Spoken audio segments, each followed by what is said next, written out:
Hello, and welcome to the second episode of the second season of the Knights of Everflame. I'm Jason Bulmahn, your host and GM for this adventure. Is everyone ready? Yes. Yeah. Oh, yeah. Yeah. All right.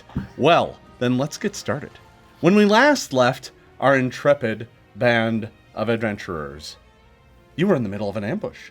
Two of you, waiting in a darkened alley in the city of Tamran, you were ambushed by a group of rogues. At least, that is what it appeared to be at first. But instead, you turned the tables on them, and the rest of you sprung out into action. In fact, this whole thing had been a plan. You were seeking out a guild of rogues in the city of Tamran that supposedly had a connection to Lucky Longfinger, the rogue that you have been chasing for months now across the countryside of Nirmathos. Defeating these rogues, you soon found that they didn't have Lucky, didn't know who he was really at all, but they had seen him in the hall, in their guild hall, located behind a place called the Sacred Flame Chandlery. You decided that the best course of action was to find a way to sneak in there. You did this by assuming the guise of one of the rogues, using magic to assume their appearance.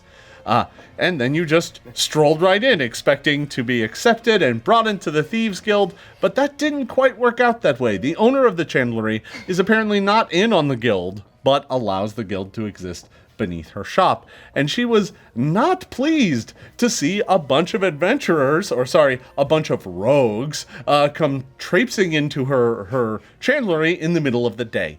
She chastised you and sent you on your way. So you decided, you know what, we'll try the back door, which nearly worked until you triggered a trap, spraying wax all over the place and alerting the owner of the Chandlery again.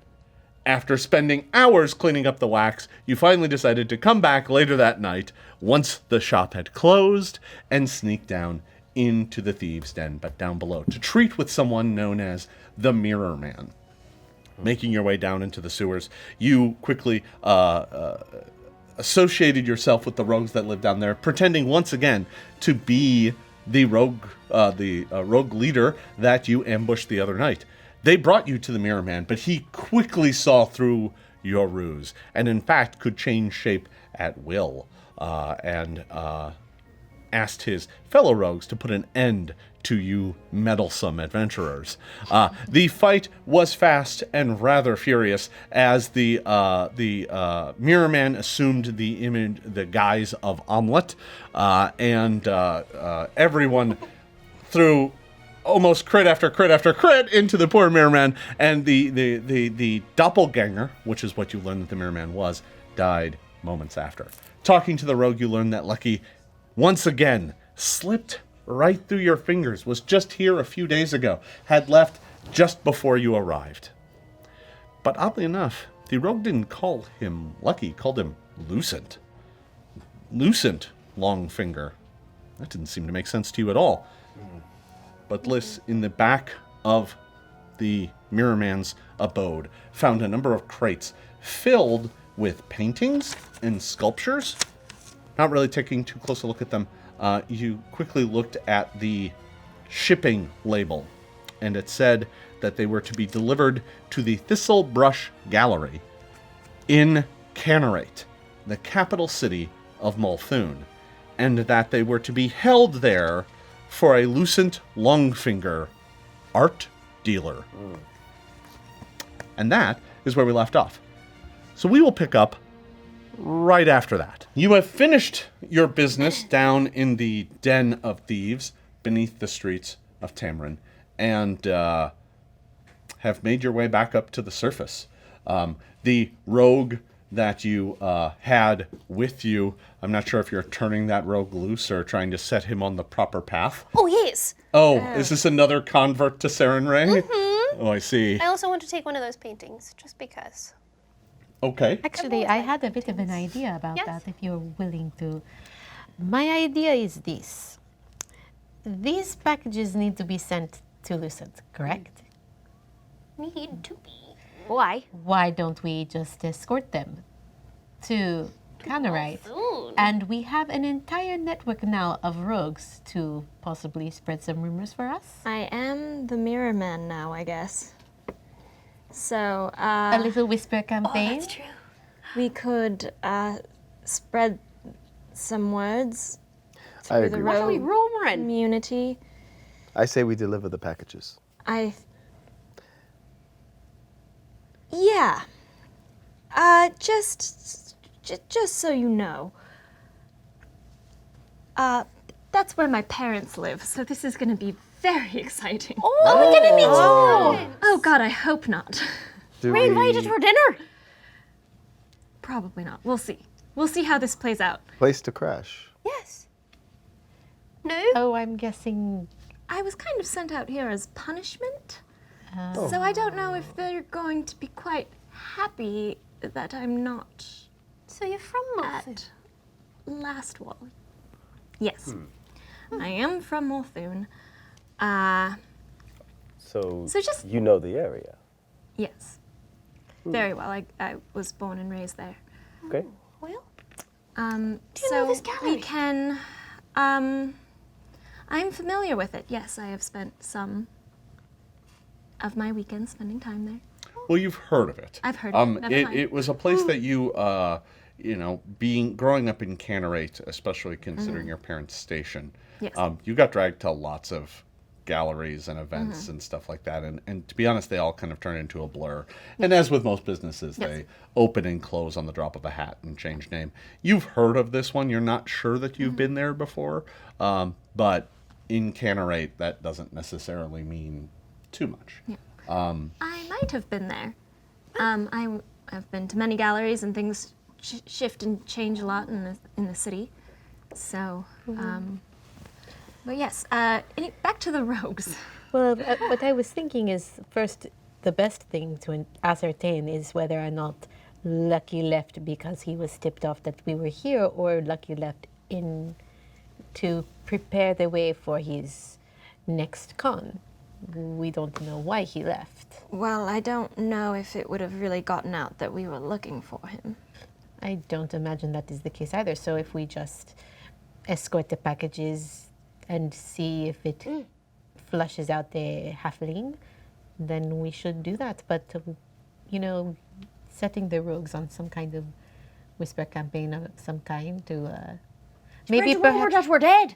Oh, yes. well, either that we are dead or possibly that, or elsewhere. I don't know if that is the right move, but I So, Liz, did you look at the paintings? a little bit, yeah. I would have gone through them just to make sure what they were, because I want to know what it is that this conman is trying to sell these people. So they're all paintings. They're all very they're all very painterly paintings. They're not like self-portraits. Many of them are landscapes and stuff. There's like 6 of them in this crate. And you begin going through them, and do you have society? I do. Give me a society check. I happen to know just a little bit about society. I have traveled around a lot, but that is not a great roll. That is only an 18. So you're looking at them, and you can't really make heads or tails of them. I mean, they look like places, and there's people, but you don't really recognize any of them. And then you hit, like, the second to last one, and you're like, what? Because it is a painting of Castle Everstand. Oh. Nailed. Did you steal the paintings? What? What? It is a Are there very... any other locations that any of us might recognize? Because If you guys want to take a look, Everybody can make a yes. society Yes. check. What- If you have what about society, you that? can make a I society think check. I already know which one was mine. Ooh, yeah. I'm not good at society. I'll try. neither am I. Nope. 22. That's gonna be a 26. 16. So 5. It's a painting. you recognize a half-finished painting of Vigil, which is the capital of Lastwall. The rest of them, you're not sure what they are, but I'm going to give you one of them. You don't have society, but this is a face you've seen many times because there is a painting of him hanging up in your parents' house, and that is Watcher Lord Uthan II, who is the leader of Lastwall. It's like a self-portrait. Or not a self-portrait, it's a portrait of him.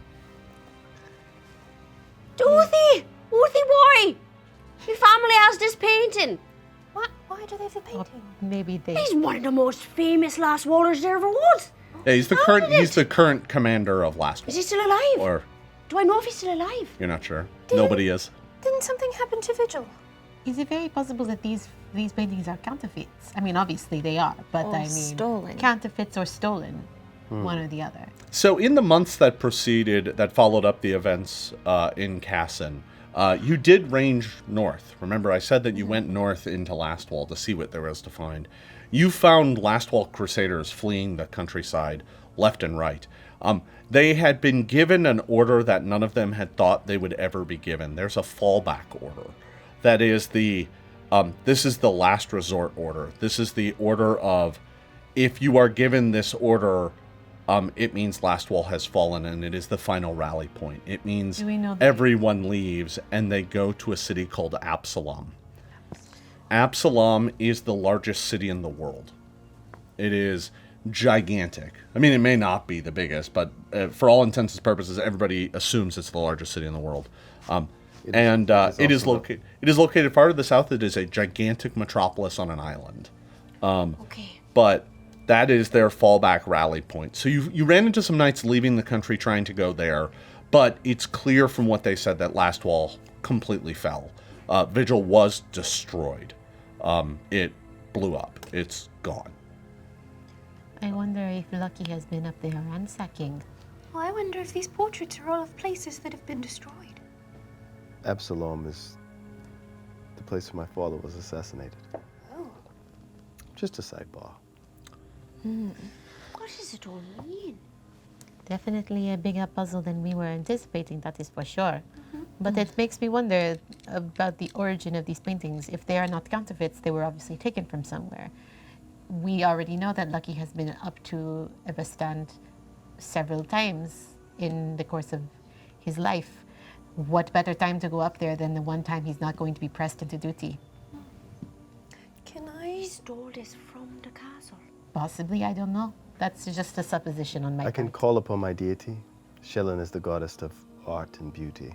Find out Perhaps if that they're she real. can help us and find out if they're real. Oh, I- The best way to do that would be to speak to a priest or a priestess of Shellen. There may be one here in Tamran, but they may not be able to do what you need. That said, Tariel, you know for a fact that Canorate has a thriving clergy of Shellen. Because especially the city, which loves its beautiful architecture and boulevards and stuff, it is a regal, very fancy city. I mean, compared to these places, I mean, I didn't want to say it, but you know that these places are kind of backwater dives by yes. comparison. Canorate is a monument-filled marble city that is a gorgeous thing to behold. We might have better luck once we reach Canorate. You're currently still picking fish guts out of your hair. You also mentioned that there was a crate of sculptures. What are Yeah. those of? One of them is a sculpture of a sword, in a sheath, kind of on a pedestal, but it's all made of one piece of stone carving. Another one is a broken, looks like a shield that is broken, but it's just a carving of that shield, of a broken shield. So I mean, One of the paintings, like look on the back and everything.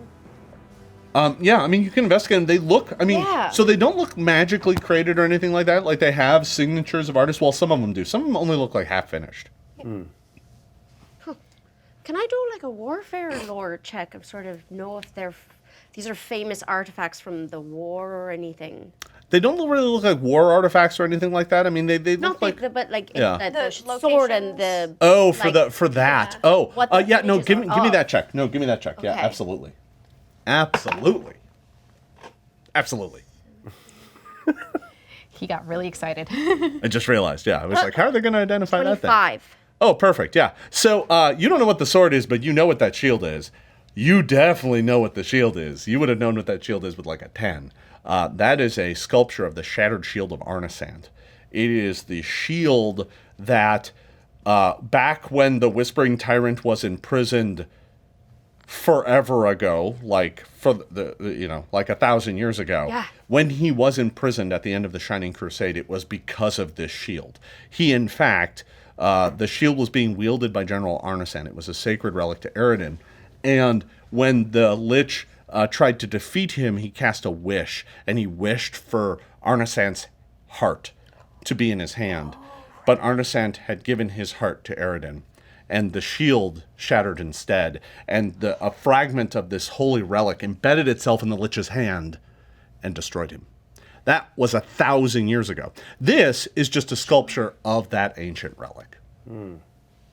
Oh, these are some mighty fine pieces of art. It is. Well, then we need to make sure that they end up actually either back where they belong, or we. Ooh. So Cameron's like, so can I go? Hold on just a second, right? We need to call ahead to the Thistlebrush. We need them to know that these pieces of art are possibly stolen. Well, I think that they And- probably know. And Luke, do you think so? If it's going to Lucky, who is there, It's being held for Lucky. They don't know that Lucky is a fraud, possibly. but they could. The bill on this makes it seem like it's being shipped from Tamran, and it lists some art gallery that soon after this you can go check, and it doesn't exist. It's not a thing. As the location is being sent from. And the location where it is being sent to is the Thistlebrush Gallery. This looks like they were being packed up and ready to be shipped Right, out. yeah. We don't know that you're correct. We don't know that the place that it is being shipped to is not also in on the whole thing and is happy to accept stolen art. So you're probably right that it is a bad idea to blow our cover on that. But once we get there, we should try to figure that out. And if they don't know anything about it, we should loop them in and maybe they can be of help to us. I agree completely. Very smart. We must protect the pieces. These pieces of art are very sacred. So we can escort them. We Yes. can escort them.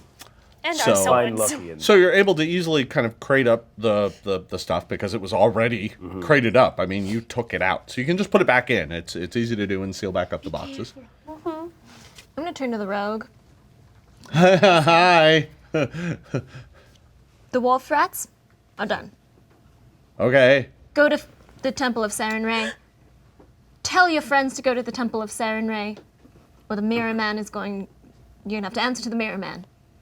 Sarenrae will welcome you with open arms, and she will give you a bed and Turn food. your life around. Yes, do good. He's like, yeah. Okay, yeah. Tell I'll them do that, the Knights of Everflame sent you. Yeah. Yes, He's like, okay. The straight and narrow sounds great to me. you'll get a better life. Sure.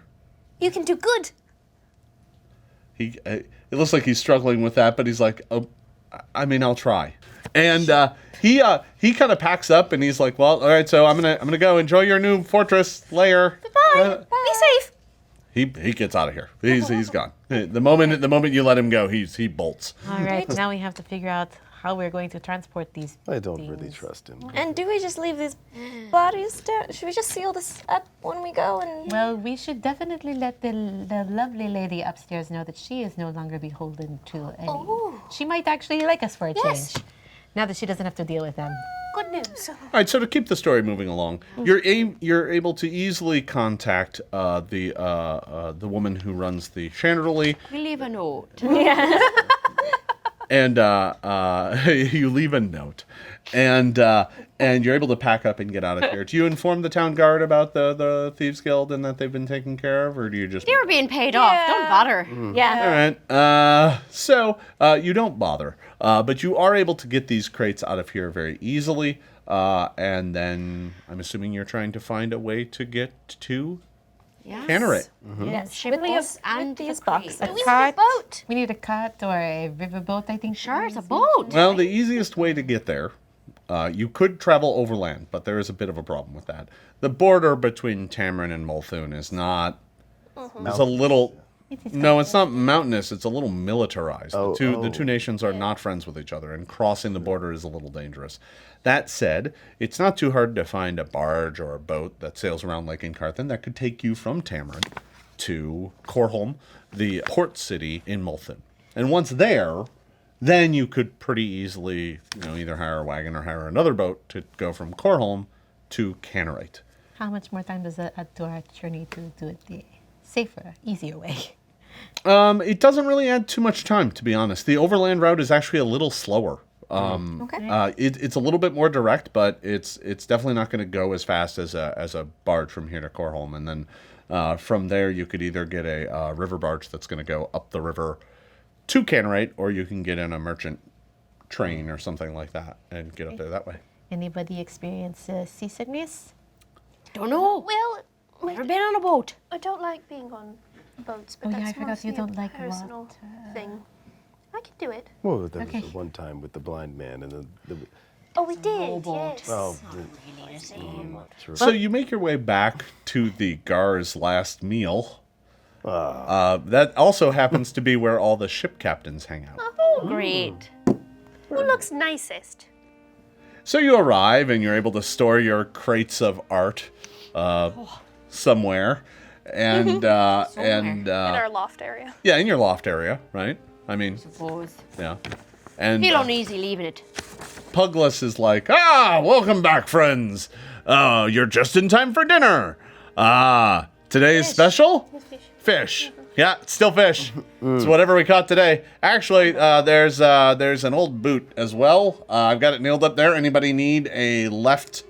Let's see. Probably for about your height. It'd probably fit you. A boot? A boot. What are you, a boot? That. I'm good.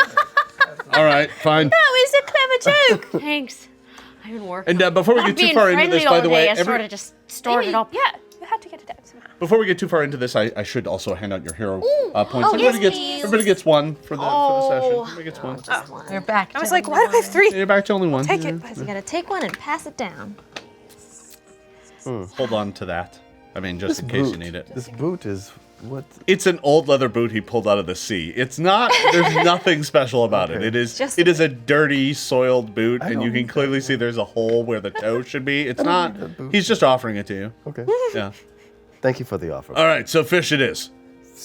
That's I mean, Fish. if it only makes sense that our last meal would in this hellhole would be in this hellhole. He's like, hey, No, I run the classiest hellhole on the lovely. water. We'll give you that. I'm also the only hellhole on the water. And he goes to get you your fish. Oh, wait. Thank you, Puglet. We're looking for a sea captain. Someone who is nice and hopefully clean and will take us to Molthune. He kind of looks about the place and he's like, well, go into Molthune, but not nice and clean. Well, the clean is debatable, but at least nice. And he points to over at a table nearby. There is a kind of a bigger woman at the table, and she is enjoying a fish dinner. And directly across from her is a tiny little goblin who is sitting on a. It looks like he's on a chair, but then on top of the chair, he's put a small box so that he can sit up on the table. And he's currently got his legs crossed, and he's plucking at a. Oh God, what is he playing? Yeah, it's a lute. Badly. He's like, pring, pring, pring. And she looks at him and she's like, really? Now? I'm trying to enjoy dinner. I like go them over there. already. Yes, I want to come with you. We're going to go approach. How about we all approach? Oh, for sure. So the group of you come marching up to her table, and you notice that in the middle of the table she has she got there before you, so she got one of the nicest fish they have. It is a nice big lake trout, and she's currently dripping butter all over it. And you see her reach down to her pouch and get out. She reaches in and fumbles around for a small jar where she sprinkles what looks like some seasoning on it as well. She's like, it's always so damn bland here. But the fish isn't half bad. Hello. She's and pling fish, and she's like, no, and he's like, I thought it was a good song. I did too. he's like, hey, thanks. Do you want me to tune that for you? What on earth for? It plays just great. Now, mind you, he has huge ears, and you have no idea how he can't hear that this thing is horribly off tune. And she's like, what can I help you with? What's this? We're in the business of hiring some transportation. We're going to Molthune. Heard you were a sea captain. She puts down her fork. I'm a sea captain. Well, I mean, I'm a lake barge captain, but sure. You can get us to Molthune. Yeah, well, I happen to be heading that way. I'm making my way down south probably tomorrow. Could we go with you? We have a couple of boxes we need to transport. Well, I do usually ship around freight, so, I mean, sure, I've been trying not to take on as many passengers lately. It's been Well, we some did not- unfortunate incidents, but... We do not take up much room. What sort of incidences? Oh, it was months ago. Don't fret about it. Were you invaded? No, I lost a barge. It was terrible. It was awful. Did it sink? If you need I have a new defending- barge now, and this one, I guarantee you, is less likely to start on fire. Oh. Name's Heliana Ironeye. I'm the captain of the Sunken Sea Cat. I love it. That sounds safe. That's such a nice name. Well, the last one was the Sleepy Sea Cat, and it sank. So this one's the Sunken Sea Cat, so hopefully it'll hope it, just sleepily tool around the lake. Okay. Well, if your boat needs defending, we can also do that. This is my first mate, by the way, Snar. Hi, Snar. Hey, Snar. Hey. How are ya? Fine lute playing, by the way. He's like, oh, really? Here, let me play you a song. I'm all set, You're thank you. awfully tall. And she's just like, no. You'll have to excuse him. He's very bad at that. Does he do this fun. the whole trip? Or is it all... She looks at you kind of wryly and says, well, it depends on how much coin you have. Is that to get him to stop? Do you pay him more or to... Keep playing. She looks over at Snar and he's like, ah ha ha, very funny. Well. But indeed, we are hoping to, since we are begging your indulgence, given that you do not take on passengers usually, we are very adept at defense, and we are more than happy to act as a guard. Or if you would rather us stay out of the way, we're very good at that too. We are only this one is very, very large. The rest of us are quite small. And I can do this. And I'll play a little tune on the violin. And he's like, I'll play along. Pring, pring, pring. And it makes it worse. And she's just like, oh, this is going to be a long journey. Well, fortunately, I can take you as far as Cor-Home. I'll sail into the port city, but I'm not going much further than that. Then I'm on my way to Druma. Heliana, and now that she's looking at you dead on, you can see where she got her name. One of her eyes is gray. She's dichromatic. Like one of her eyes is brown and the other one's gray, like steely gray. And she's just like, the ship sails in the morning. Let's see, there's 5 of you plus cargo. Why don't we call it an even 8 gold for the lot of you? That should be fine. Yeah, that is doable. That being Will you do it for 7? She looks at you and she says, well, why would I do that? You're the one who needs a ride. We can do 8. Intimidating glare. You're going to intimidate her? She will give me an intimidate check. Do it for 7. Oh my god! This is all right. Why don't you want to pay? That's going to be a 23. She looks at you and she kind of leans up on the table. Do it for 7. Just went up to 9. Ridiculous! Back down to 8 if Tariel promises to play beautifully the Or entire not trip. play. so as not to encourage that one. Oh. She kind of leans back. We will happily do it for 9. I will happily do it for 8. I should also note that when you guys cleared out the Thieves Guild, you found their cache of, like, coin How much and money do gem. we have now? That was over 750 gold. And it was in assorted things. There was some gold in there. There was some silver. I think we can afford 9. Okay. I should note that you're actually a little flush right now. That's a good amount of Do cash. we want to?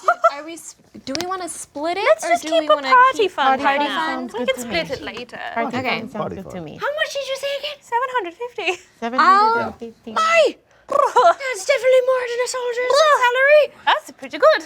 Not bad. Considering that we made no money Eliana. on our last We big can do it. mission. The undead didn't have much We pocket can do change. 8. It is we can do true. 9. We do not want any trouble. We'll do it for 9. I was more. She making a leans joke. back. Yeah, you can have Frey. Just keep that in check. I don't need any of that on my boat. Please excuse We me. have a I deal. think he's feeling himself a little bit today. The rest of us are very nice. I chopped off someone's head. Snar's like, you could have got an extra gold. And she's like, shut up. Well, we'll happily pay you. Well, how long have the two of you been serving together? It seems like there's a very amiable relationship here. Snar's like, don't look at me. I'm new. I only signed up. I came with the boat. Oh, is And that she's like, yes, it came with the boat. Might I ask where you're from originally? Well, me, I'm from around these parts. I've been sailing around the lake for years now, but things have gotten a little dangerous lately. What do you mean by danger? Listen, there are crazy things happening around Oh, the we Gravelands. We know. definitely. You don't know the half of Not it. to mention the great. Oh, you would be surprised. I was ferrying refugees out of there, just as out of Alumis, trying to get them out, taking them around Lake Incarthen, and well, I had a bunch of undead spring up right in the middle of my boat. Well, we were fighting them in waves as well. We are the Knights of the we're Knights of the Everflame. She looks at you. Sorry. As Are you now? Wow. I heard of you. I said, if you need defending, we're here. What have you heard? Nice The good things. Oh, good. I transported well, let me be clear. I transported a rather rapscallion man who was trying to get out of there. A halfling?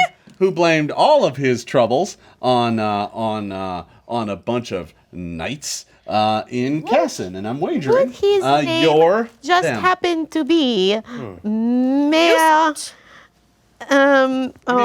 Long. Bentner. She looks at you and says, "Ventnor." Oh. Yeah, that oily snake. That piece of little trash. sad man. Now, this was a few weeks back. Well, Interesting. I'm glad he got out. Well, at least Stuck he here didn't now. No belongings. No, actually, I took him down to Drummer. Apparently, he had family there. No, that's fine. He can stay with. Why doesn't that surprise me? He was terrible. She goes, "Oh yeah, complained the whole time." And Snar's like, "And he didn't even like my music, like this song." Pring, pring, Ventnor had an ugly nose. Pring. I She's give just it. like- I actually give Snargle for that one. He's like, "Oh hey, That's I'm this rich." one. He kind of leans over the table and is like, "Ha ha ha ha ha," and she's just like, "All right." So ship sails in the morning. Okay. Yes, shall we meet you Sounds good. here? No, Pier 7. Pier That's where I'm 7. docked up. Meet me there. All right. Thank you very much. I am a little bit envious of you. I have not seen a fish that decent in this joint since we got here. She looks at you and she goes, "Yep, that's pickle," and just goes back to eating. Meanwhile, over at your table, the good one-armed cook has delivered a rather awful-looking, like guppy-mouthed fish, and just dropped it off, and it's boiled, and it still has the eyes. So enjoy. I mean, the eyes are a good source of collagen. I do not mind. Potatoes. Sure. I just wanted But like, I mean, potatoes. you have potatoes and you have fish, and you can't make fish and chips. I mean, you have options here. I feel like it's fine. Well, the good news is butter. Someone or has to teach any him of what your spices spices. are. She's pouring it all over her fish. Oh, I'm all out. good news is we'll have a decent meal when we reach Fine, young woman. Yes. We will have a decent meal when we leave here. Let's go to bed soon. Yeah, I may excuse myself from dinner. Yeah, I kind of look at it and I'm like, not even my, not like, and that I can eat anything. I am no, not I today. catch my own fish. You are all able to go and get a pleasant night's rest. Check on the inventory. Oh, sure. It's still there. It's all fine. I need to know that All right. before I go to bed. I know, Set I- up my cot right next to the box. I'll be on the other side. You can just sandwich the boxes. So the next day, you are able to wake up, if you like, There's a hearty breakfast downstairs waiting for you. Right. Fish. Straight to the dock. All right, yeah. We find some bread on the way. As a matter of fact, you do actually find there are some stands and whatnot selling provisions and whatnot for the sailors as they're about to leave port. No more fish, please. No more fish. No. Yeah, no. As Not a matter of for fact, us. you're able to find some fruit and some vegetables. And Very That's good. Chase away that scurvy. So, you're all able to make your way down to the barge, the Sunken Sea Cat, and painted on the side of the barge. And this is a sail barge, so it's a relatively flat boat. It's not quite flat because it does sail around on the lake, but it does have sails, and so it's kind of a half between a cargo vessel and an actual like ocean-going sailing boat. Sure. Looks like it's the type of boat that mostly hugs the shores and kind of makes its way around the lake. On the side of the prow, there is a painting of a sea cat, which is basically like a lion but with a fish tail. But it is down clearly at the bottom of the ocean, taking a nap on a rock. Oh, I love it. It's so cute. And you're all able to kind of pile on board, and I'm assuming you get a wagon or something to bring your crates. They are kind of heavy. You know what? If two of you work them, it's not so much the weight; it's the bulk. They're just kind of. They're wiggly. Nicholas, get on the other side. We'll flank the box. They are wiggly. Do you want people want equal height? Just so it's not like wonderful. That works out. So you're both able to you're able to kind of load this crate down onto the Sunken Sea Cat, Maybe it would be and nice. everyone's able to get on board. At the end of the gangplank, you see Heliana. She is not taking on too many passengers. There's a couple getting on board, but they just look like travelers. There's no one you recognize or anything like that.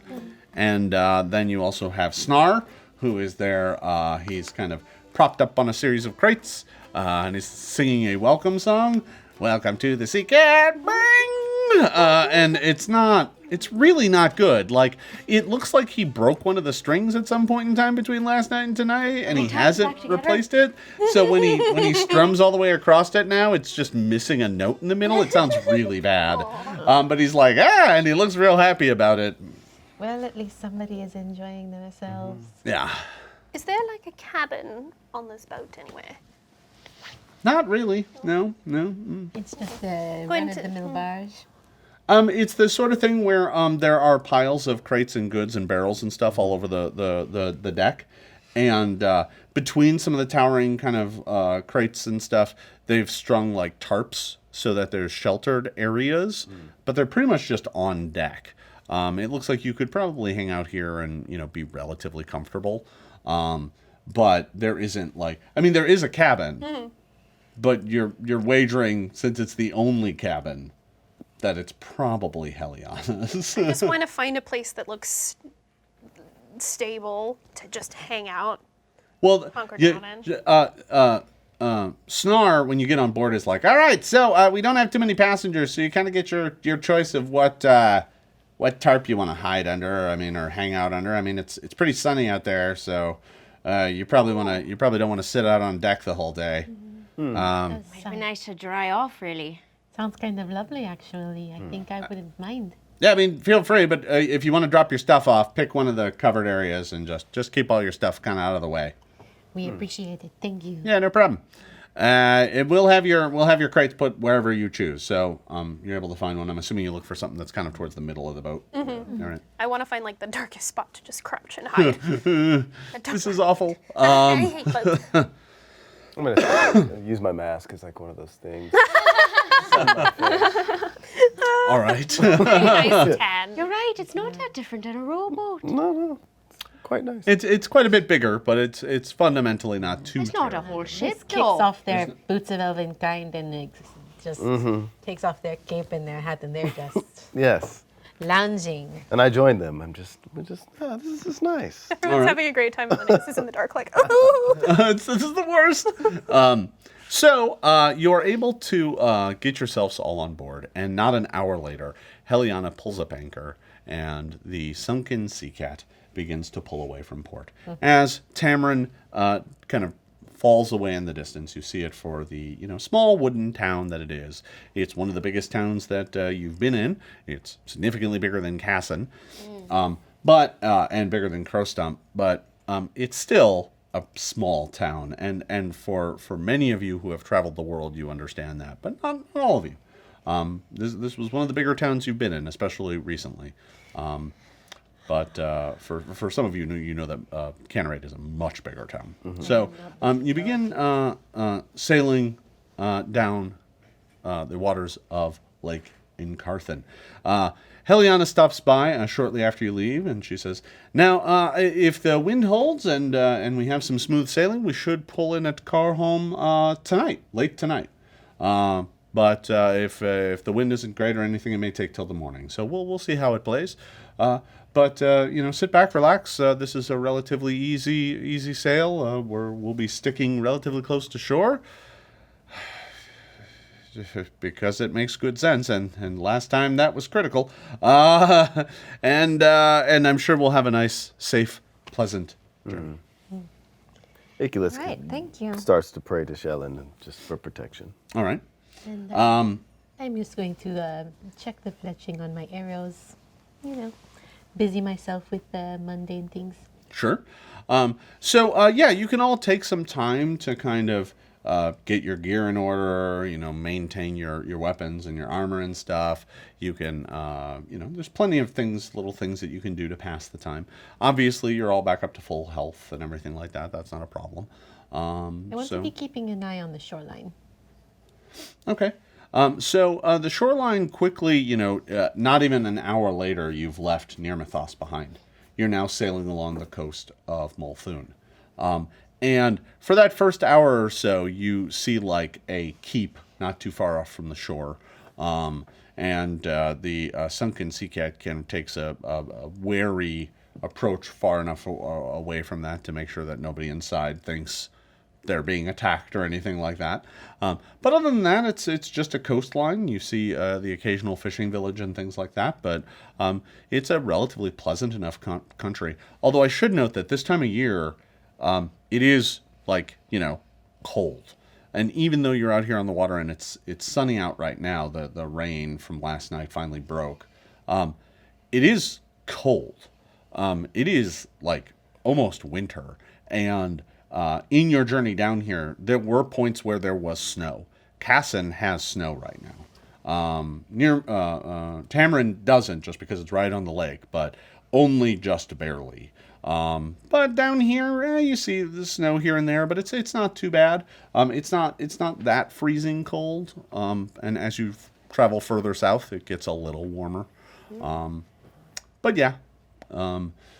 And being out here in the sun certainly helps a bit. The boat gets, almost pleasantly warm, but it's still pretty chilly, and most people are wearing kind of, overcoats and things like that just to keep warm. So the boat continues sailing south.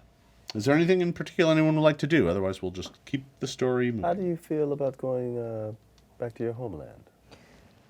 Oh, nervous. You do not think your parents will be proud of what you have accomplished? I mean, I don't think it's what they were expecting. It wasn't what any of us were expecting, but here we are. No. And it is certainly better than, I guess, the alternative that you are dead. Mm-hmm. That is true. And they haven't heard from you since. I mean, it's very possible they think you are dead. I suppose I should let them know that I'm not, especially if word of Lastwall being fallen is spread. And to hear that you are now Does anyone have a knighted. paper? Yeah, I think it is not a bad idea that anybody who has living family, let their parents know that they are still alive. Going and going, I never told it. Oh, to I'll tell be your right family. back. I don't know if I have any paper. Even if you don't, you can get a couple pieces of parchment from Heliana. I find it. I'm I writing. probably should Go off let into a corner. my relations know that I am okay. I've kind of been enjoying the anonymity of not having to worry about what what they think one way or the other, but I guess eventually I do have to tell them, hey, not dead, doing all right. Had a great summer. How about you? Killed a so lot of much. undead, met a vampire. Voila. Killed a vampire. And many more things. Nice. But yeah, So- I guess this is your chance to tell them in person that you are doing okay. And you are now a knight. I am a knight. I don't think they were expecting that, really. I mean, Probably not. but I suppose I'd rather not let them know that I'm here, but I should probably let them know that I am alive. Okay. Liz, how do you spell desperation? And I spell that out for her. So the barge continues sailing south with some pretty heavy thoughts flowing through some of you, riding home for the first time since the events of Casson. For others, every mile brings you closer to home. Heliana is a steady hand, and the Sunken Sea Cat makes good time. But in the late afternoon, the barge starts slowing down. How's the wind? Blowing. The sails aren't full, but they're kind of waving, and with kind of a, you wouldn't have noticed the real slowdown because barges sometimes slow down and speed up, right? I mean, you don't. It's such a gradual thing that you don't really notice, but you do notice when you suddenly come to a stop, because there's that moment of like, when the whole barge just kind of jerks. So, Heliana begins casting her eyes about and looking around, and she kind of looks over the side of the boat, and she's like, Snar, what the hell? And Snar's like, don't look at me. I'll sing us a song that makes the boat go faster. And she's like, that won't help.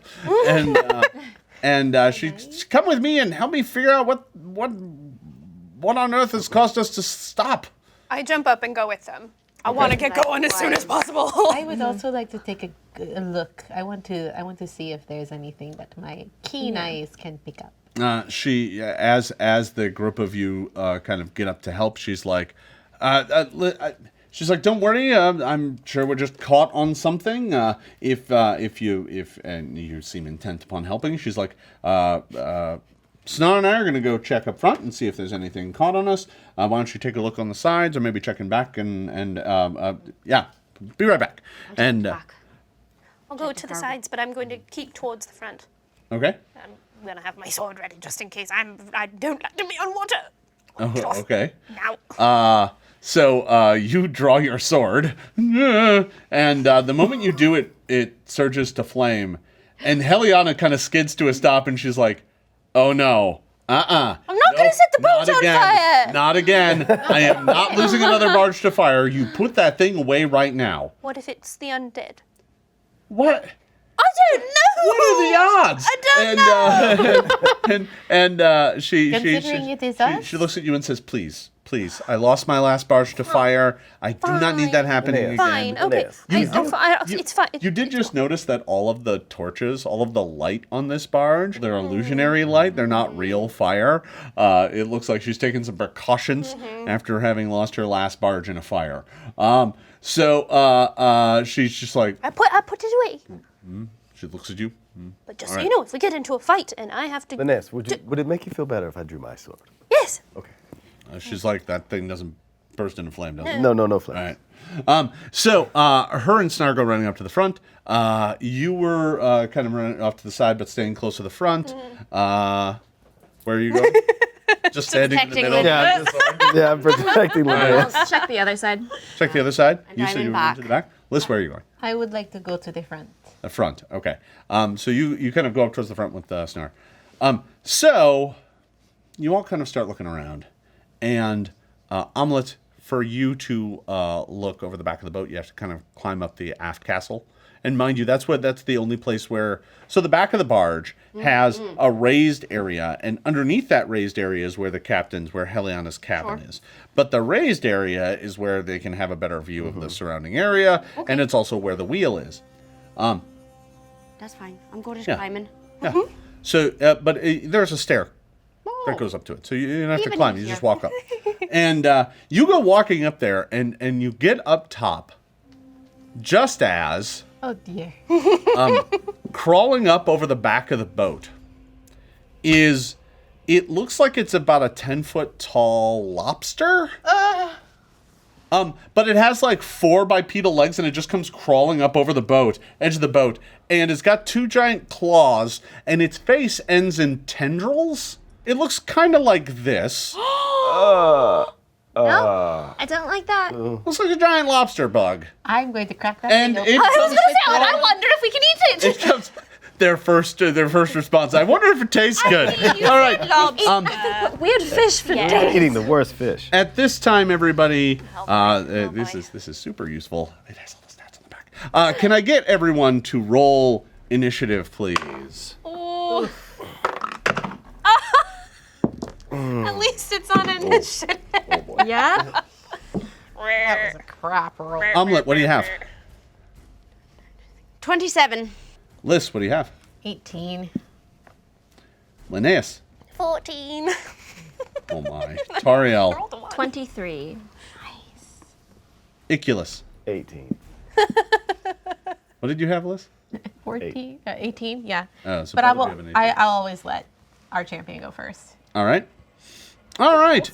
So you go running up and are like, what is that? And before you can even act, Omelet, it surges over the railing and you hear it just clicking and Ugh. You got some weird and it comes up to and it attempts to hit you with its claw.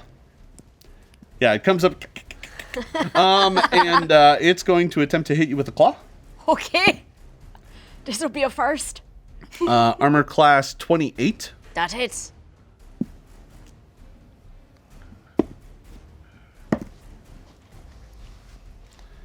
Take 15. Okay. How close is she to me? You were off on the side of the boat, so now. you're about 30 feet away. And with its third action, because it had to move up to you, with its third action, because it hit you with a claw, it's going to grab you for free. So it now has you grabbed in a claw.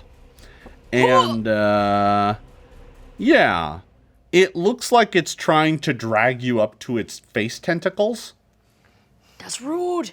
That is very rude. All right. And that is all of its turn. All right, Omelet, it is your turn to act. I don't want your face, spaghetti.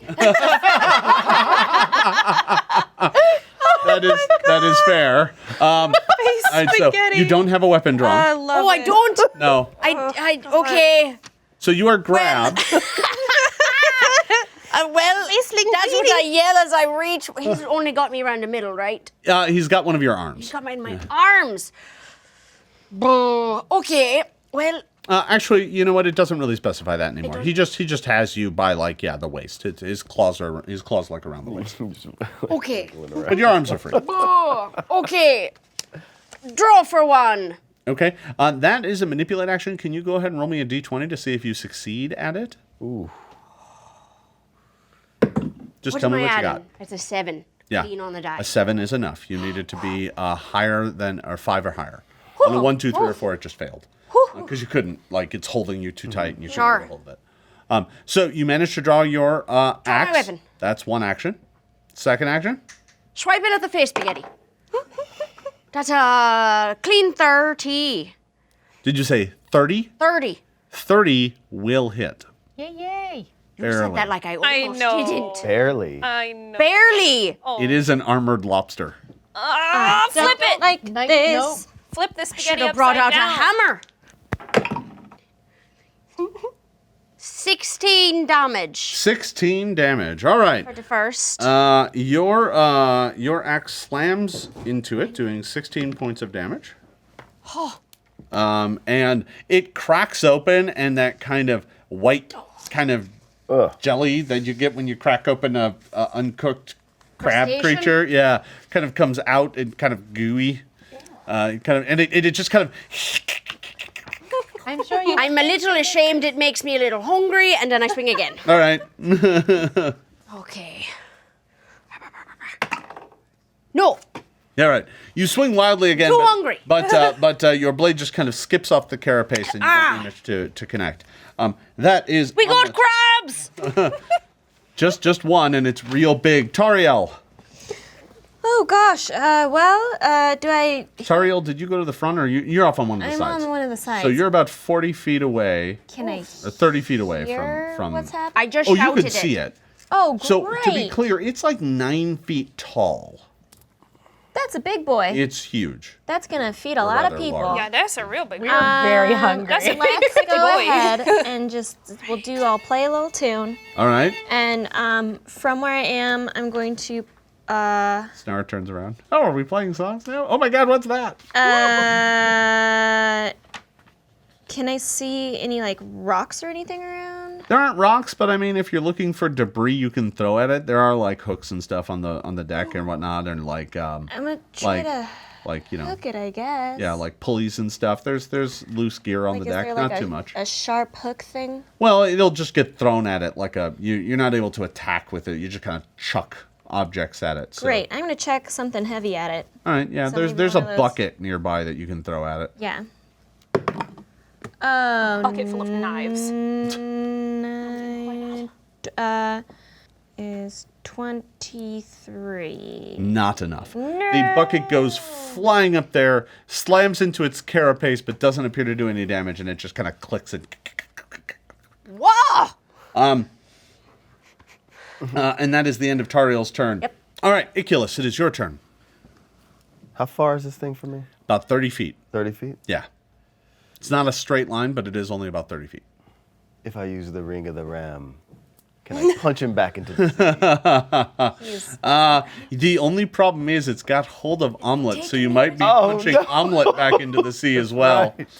So, I mean, yes, you totally can. I don't Would want I to. be able to have a reaction to ungrapple before then? No, you would have to spend one of your actions to try and break free. Sure. Do it. Shit. I can't take I'm that Omelette's in a already whole bunch almost of lost. armor. It's going to be great. I can't take that risk. I mean, I guess I'm gonna have to move, Yep. and it's gonna take what, 2 actions to get to him? All right, is your speed only 25? Yeah. Yeah, you're gonna have to move twice and draw your weapon. My weapon's drawn. Oh, yeah, that's right. You have your weapon out, so you can move twice and attack once. All right, moving twice, attacking once. All right. I'm gonna flank him. Technically flanked on him. Well, because you have to move twice, that is possible. But I will say this: it's pretty tight quarters up there. Yeah. And if you move around it, I mean, you're going to be moving through its area of influence.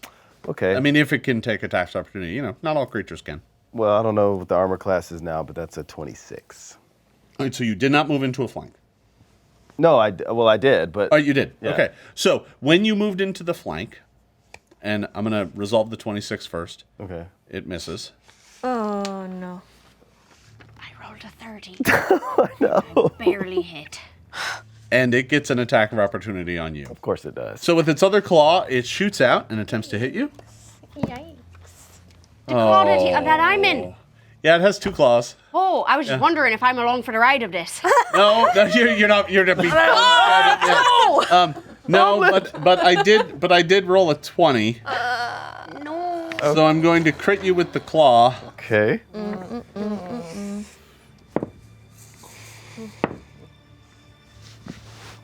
Just get that heal page open. Take 28 points of damage Ooh, that's a as the claw like slices through one of your arms really badly, like to the bone. Ah. Yeah, you can. Yeah, it just reaches out and slices through you. Now we've got exposed flesh on both sides.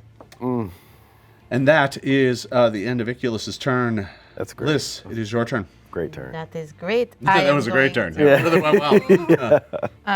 I'm going to assume that we all drew our weapons when all of this happened, but if that's up to you. I remember some folks clearly said that they were.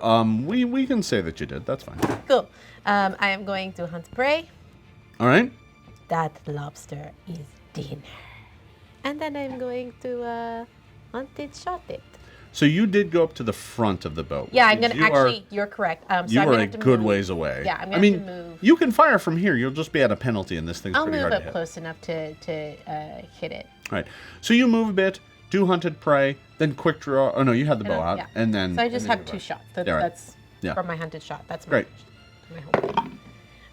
Yep. That's a natural 17 plus 16. That's going to which hit. is 33. 3. Yep. Which will hit. Absolutely. Definitely not a crit if 30 is just barely hitting it. My God. Nope, that's not the Giant lobster monster. High AC. rock lobster.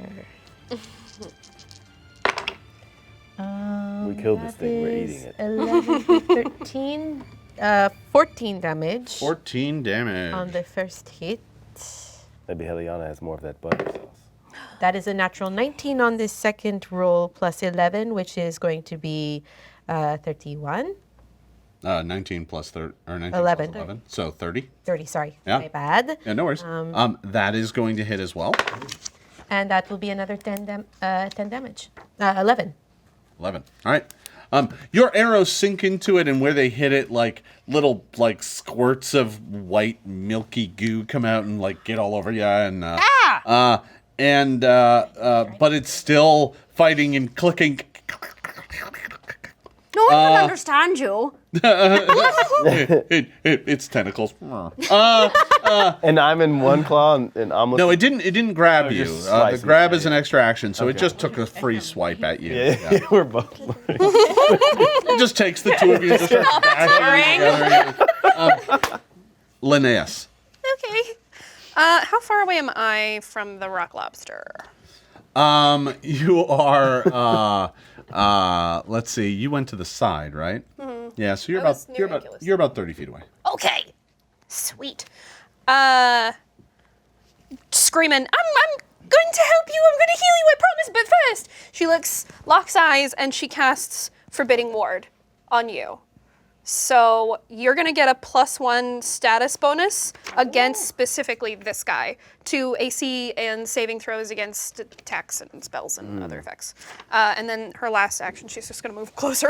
All right. So you finish moving up. You cast the Forbidden Ward, and that's going to give a bonus to AC and saves, which will stack nicely with the bonus to attack and damage. All right. So that is the end of Linnaeus' turn. That means it's the top of the order, which means it's my turn. Okay. Just in time. So it takes you and spends its first action to transfer Omelet to its tentacles. No! So it just brings you up to them, and they reach out and grab you. Let me make the check for that. Yeah, they definitely do. And let's see. I am going to need you. Yeah. I love you. Tentacles are vibrating. I love you too, Oh, okay, there it is. Oh, there it This is. feels horrible. I need you to make a fortitude saving throw against the poison of its tentacles. Right. Every bitch. 27. 27 is just enough. Oh, wow. What was the thing? You have no idea, but where saved me. the place where the tentacles are grabbing you is going numb. So It's poison. It's poison. its second action is going to be, now that its claws are both free. I'm I'm dangling from the You are now spaghetti dangling in its tentacles. with my face. No, it's got you around the waist. Yeah.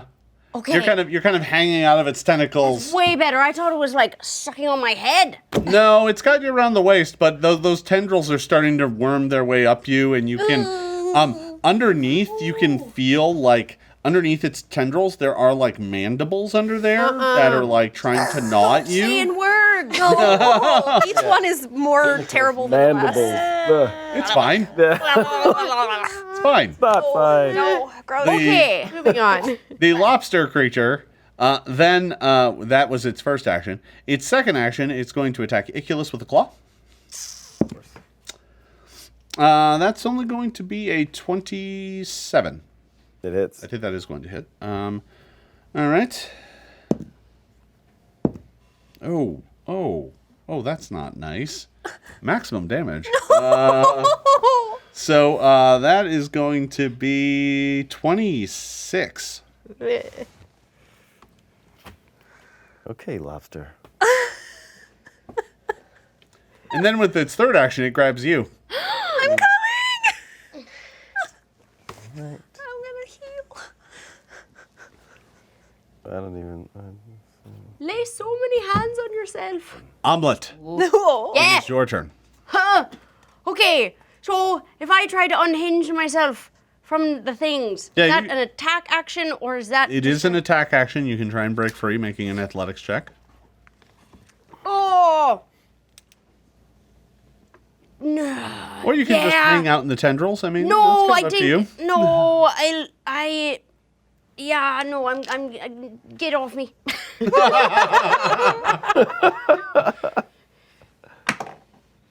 Oh yeah, bugger. 21. You struggle. You try and pull, but the tendrils, they are too strong for you. All right, trying again. All right? This will take a penalty of 5 now. I know. But you still have the +1. Oh my god. The tendrils still can continue They're slippery. to hold Why are they onto always you. slippery? This is your third attempt. You are It got worse and worse as I went down. you struggle and pull against them, but the numbing agent must be slowly taking effect as you find yourself I can't feel my belly button, Nicholas. Help me. becoming weaker and weaker. Toriel. I'm gonna keep up Inspire Courage, and then I'm going to cast Haste on Omelet. So Haste. you reach out and haste Omelet. So Omelet is now sped up and can be paralyzed faster. All right. Is that how that works? What? No, no, that was a joke. That is it for Tariel. Next up, Iculus. Okay. It has you grabbed. Smite evil. If you think it's evil, yeah, you can. I mean, it seems pretty damn evil. It's a giant lobster monster. Yeah. Oh, all right. Okay. So use Might Evil. Okay. Smite evil. Okay. That's going to deal, what, 4 points of good damage on each hit? Mm-hmm. All right. And lay on hands myself. Okay. Second action, you regain 18 hit points. And swinging for the fence. Third action, you swing. Yeah, no penalty on this because you haven't taken any attack actions yet this round. Oh. So you rolled well, is what you're telling me. It doesn't All right, matter. Great. There's no point in even saying what it was. Okay, it's a fantastic number that we don't need to talk about. All right, that is it for Iculus's turn. Liz, Yes. you're up. Hunted shot. All right. Gonna make that lobster mine. Not with a natural 1, I'm not. Oh, how the dice have turned. Or a natural 2. Really? Wow. Well, here goes the shot number 3. Let's see how that goes.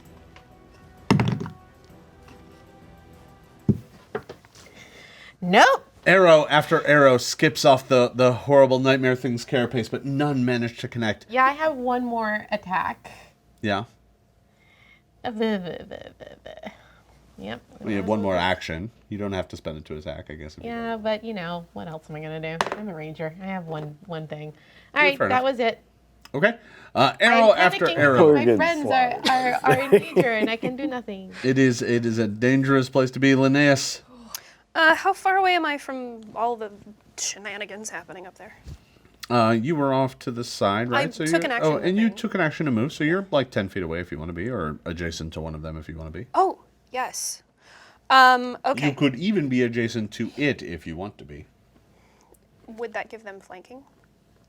I'm great. They already have flanking with each other, Okay. even though they're both grappled. Permanent flank. I'm going to. Can I reach up and touch Iculus? Yeah. Okay, then I'm gonna heal you, and I'm casting heal at 3rd level, so you get a base of 16 plus 14, 19, 16 and 19. So before you get that, though, you just cast a spell within my threatened area. So I'm going to take an attack of opportunity on you. Okay. Oh my god. Because Super. I still have another claw. That's fine. Now that one of you isn't in it. So, okay. Armor class 30. Yeah, I guess that'll hit. Does he not get that healing then? Yeah, no, I'm afraid not. So the attack of opportunity is going to entirely disrupt the spell, and none of the healing occurs at all. That's fine. I still have one action left though. All right. I lay on. Shield. And you took that damage, right? You caught Yes, that. I did. I took the damage. Yeah, right. Jason. And I just double checked it. I need to make sure that the benevolence is spread out maximally. The as benevolence. Keep using that word. Yeah, That no, word it's does fine. not mean what you think it means. It is You benevolence. keep telling me that. All right, so that was Linnaeus' turn. That means we're back to the top of the order, Oh, great. which means we're back to me. Yeah. Super. De-duper. So I'm going to spend an action to continue to grapple Omelet. Start there. Surprise! Where's our captain? I know I. Oh, actually, sorry. At the start of my turn, you need to make the save. So at the start of the turn, for free, I need you to make me a saving throw against the tentacles again. Am I still under the +1? My forbidden word? Yes, I believe so, yes. Yeah, that's for 1 minute. Yeah. No! That's a big no! That's a big no. That was not one. All right. No, thank you. Oh. You're dead to me. Okay, so 15. That's an 18. Omelet I know. Oh, God. goes limp and is paralyzed. What does that mean? It means you don't get to take any actions and you can't do anything on your turn. And there's no, I can't liberating step at all. Does liberating step say when someone attempts to grapple? Is that part of the trigger? Yes. Grapple's an ally, or Okay. both of them. So what you can do is try and so the paralyzing poison just happens at the beginning of the round. Okay. Automatically. So what it's about to do is attempt to continue the grapple, which you could use liberating step on that. Okay. But Omelet's now paralyzed. Can I talk? No, you can't even talk, I'm afraid. So yeah, entirely incapacitated. With its first action, it's going to attempt to continue the grab on you, though. Which is going to be a 31. What is your fortitude save DC? 13. 13, so 23. So it's going to continue holding the grapple. That's its first action. With its second action, it's going to constrict. That is going to do automatic damage to you, but you can get fortitude save for half damage. Okay. 24. 24 is a fail, so take 15 points of damage. Wow. We handled is that. this thing? We handled that mirror man just fine. We're getting wrecked by a lobster. And this is It's a big, terrifying lobster, to be fair.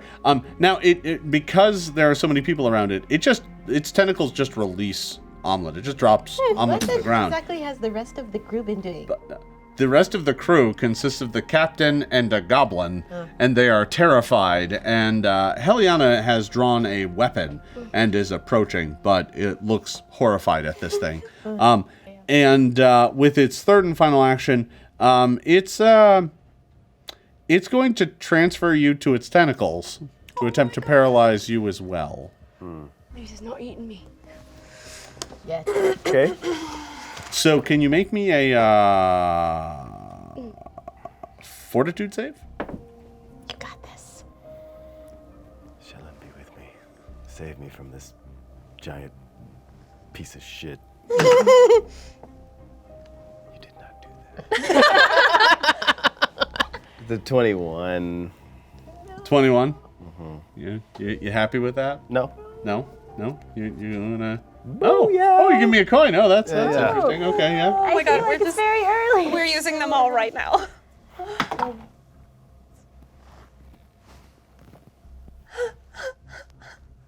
Oh. Floor's comfy. Come on Yeah, down. no. Iculus is now paralyzed. All right, Omelet, it is your turn. You lose your entire turn. At the end of your turn, give me another fortitude save. Does she still get the +1? Yes. Oh.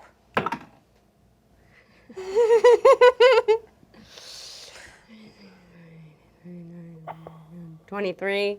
23. You are still paralyzed. Oh my god. Next up, Tariel. I'm gonna play a little frantic tune and inspire some courage. Hopefully inspiring some courage, and then I'm going to cast Forbidding Ward on Iculus. Okay. So you cast Forbidding Ward on Iculus, who is down on the deck. Yep. And that is the end of your turn. Iculus, it is now your turn. You are grappled by this thing and paralyzed. You lose your entire turn. At the end of your turn, you may make me another fortitude save to see if the paralyzation continues. And you get a +1. You can do it. You can do it. Okay. That's going to be a 30. You regain your feeling. You snap out of it. But this happens at the end of your turn. You don't get any action. Oh, what happened? What happened? Omelet. And the problem is you are still in its tendrils, which means at the start of the next turn, you're going to have to save again. I got dropped again. Okay. Liz. Let go of my friends. And I'm going to hunted shot.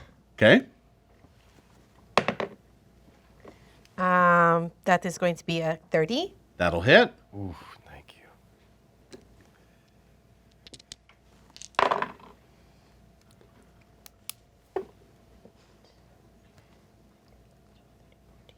That's 15 damage on the first hit. 15 damage.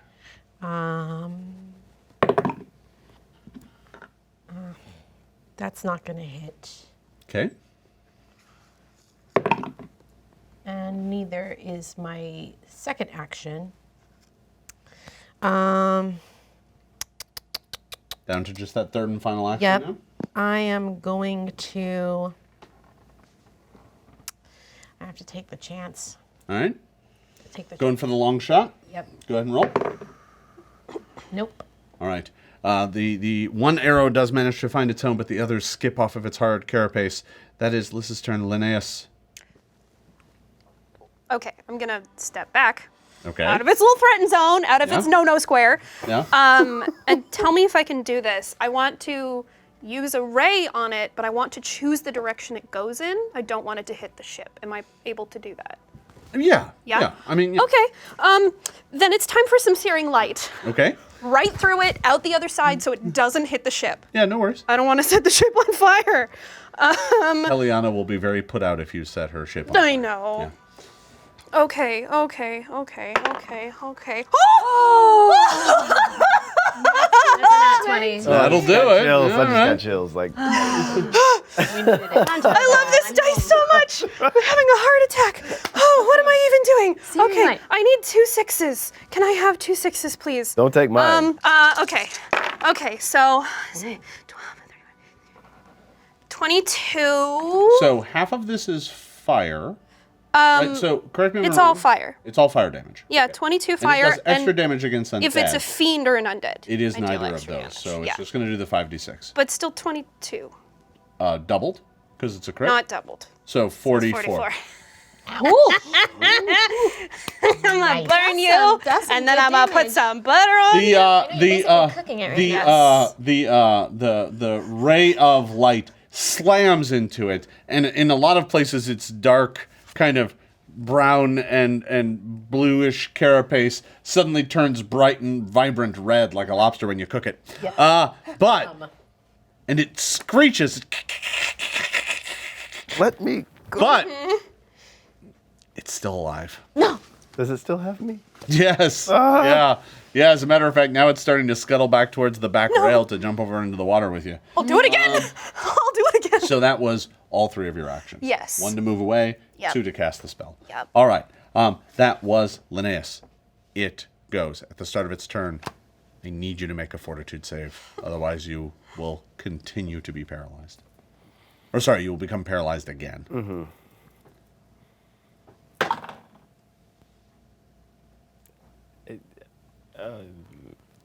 It's going to be a 17. A 17. So you get your feeling back just temporarily. You start struggling and thrashing, and then you just start going numb again, and you kind of just collapse in its tendrils. It for its first action is going to attempt to maintain the grapple. I think it actually fails. So it drops Iculus. Okay. So it drops you on the deck. And because it's been so badly hurt, it looks like it was like... and it just, with its second action, it moves up on Linnaeus. Mm-hmm. And with its third action, it attacks you with a claw. Sure. Armor class 31. Yeah, that'll hit. Dude. 23 points of damage as the claw slices through you. Okay. Okay. Yeah, it's giant claws. When they get a hold of you, the inside of those things are serrated and razor sharp. Yeah, 23 points of damage. And that was its third action, so it's all done. Omelette, you are still paralyzed. At the end of your round, give me another fortitude save. I'm not paralyzed. Okay, and that is the end of your turn. You managed to get your feeling back, and you're not in its tendrils, which means as long as it doesn't come grab you, next turn you'll be able to act. Yeah. Tariel. Continue performing furiously. To inspire courage. Snar, by the way, is helping. He's like, kill the lobster. Yeah. Great. Thank you. So helpful. And so with sound burst, I can cast it like a little bit above it, right? Oh, yeah, you could cast it up in the air and just hit it. That's fine. Yeah, it's tall. It's really tall. Because that's what I want to do. All right. It has to make a fortitude save. All right. Here comes the fortitude save. This is a very good save for it because it's a giant lobster. Please so that's no. going to be a 30. So that's gonna pass. It's going to pass. It's not a critical success. Though. No, I think your so DC but is about it's still gonna take half damage. Okay. Which is 11 halved. So it's gonna take 5. 5 points of sonic damage. So it's like, there's this thunderous boom from above it, and you can see its carapace crack and shatter as the sound waves hit it. Still up and fighting. It looks really badly hurt. It's like oozing, like that liquidy, milky stuff out of a lot of cracks. And in other spots, like steam is escaping from where all the heat hit it. But it's still up and fighting. Iculus, it's your turn. You're still paralyzed, though, or rather, you're paralyzed again. Give me another fortitude save to try and break free of the paralysis at the end of your turn. Come on. I can't pray because I'm paralyzed. No, that's right. Yeah, no paralyzation prayers. Nat 1. Ooh. So you're still super paralyzed. All right. You can't be more paralyzed than paralyzed. So at least there's that. Liz, this thing looks terribly badly hurt, but it's still fighting your friends, trying to figure out who it's going to drag down into the deep and feast Nobody upon. hunted shot. Here we go. Natural 17 plus 16. That is a 33. That is going to hit. Your arrow sinks into its chitinous carapace. 15 on the first one. The arrow sinks into its left eye. It chitters, its mandibles flailing about. Spittle is now coming out in and wherever it hits you, Linnaeus, you feel like numb where it hits you, and it crumbles and just collapses onto the deck, half in and out of the boat, its claw hanging over the end. Yes, I didn't need that. I'm like, kick it. It is dead. Kick it off the boat. Get out. no, That's our we're dinner. gonna eat Sorry. We're gonna eat. It's our Well, what if you it's our paralytic dinner. I don't want to numb my mouth. Somebody heal me, and then I can use my bastard sword to chop the heal head you. off. Yes, I'm So- gonna come over and Talking. I'm gonna come over and heal you. I'm gonna treat wounds on both of you. So regardless of how paralyzed you were, it actually wears off within like the next 30 seconds. The paralysis wears off. It's just the constant exposure to it was making it kind of last and last and last. So you're able to kind of get your feeling back within a few moments. You run over and do some healing on him. Go ahead. Well, I mean, it's gonna succeed, but it's not the good one. It's just a And I can lay on hands too. 20. That'll be another 18. So But 2d8. yeah. 8. It's just 8 for both of you, but I'm gonna continue to heal you throughout the day. Okay. All right. So the captain ends up getting up there just after it's dead, and is like, "What in the hell? I saw that the front of the boat is all caught up in a bunch of tore-up fishing nets that were laid out here. It's almost like it was a Probably- trap." I would imagine that it is exactly what it is. This vile creature that, is now floating face down in the water, probably tried Is to. it smart enough to make a trap? I guess it is. I don't know how I feel about trying to eat something that is sentient. Yeah, and also numbing. Are we near the Isle of Terror? Nowhere near. No. As a matter of fact, you asked that of the captain, and she's like, "Oh no, I wouldn't go. I wouldn't even go within sight of that cursed place." I heard that there are terrible things going on there. There's some storm happening there. I wouldn't go anywhere near it. What is that? Nothing I think that we are Nowhere prepared that we to want deal to with be. right now. Oh, not with a name like that, no. Isle of Heliana is like, "Well, it's going to take us a few hours to cut away all the netting up front, so take your ease. We probably won't make it to Cor-Home until the morning." Do you need any assistance? Yeah, we are happy to help. I'm happy to heal myself. Yeah. I mean, if any of you are Take a good at nap swimming, after all that. I am actually very good at swimming. you look down and you see Snar is in the process of like stripping off his clothes to the point where he's ready to go swimming, and he gets down to a little pair of trunks, and he puts on some like, he's got big wide feet already, and he's like, "All right," and he's got a knife that he puts in his teeth. He's like, Yes, I will fish out my dagger and will strip down to a undershirt and my briefs, and I will join him. Be safe. Thank you. "Gotta cut away some nets." And she's great. like, Heliana's like, "Yeah, get to it. Thank you for the assistance. No I problem. do appreciate it." Happy to help. No, it's not, Dad. I'm not gonna lie. That was extremely embarrassing. I'm just gonna go sit down for a bit. I'll come with you and I'll heal you. I'll spend Thanks. some time with Don't need to fuss. I think my ego's hurted more than my body. you. Maybe I can give you a pep talk and help you with that too. I wouldn't mind a pep talk. That sounds like it'd probably be nice. Go have some girl time. It'll be fine.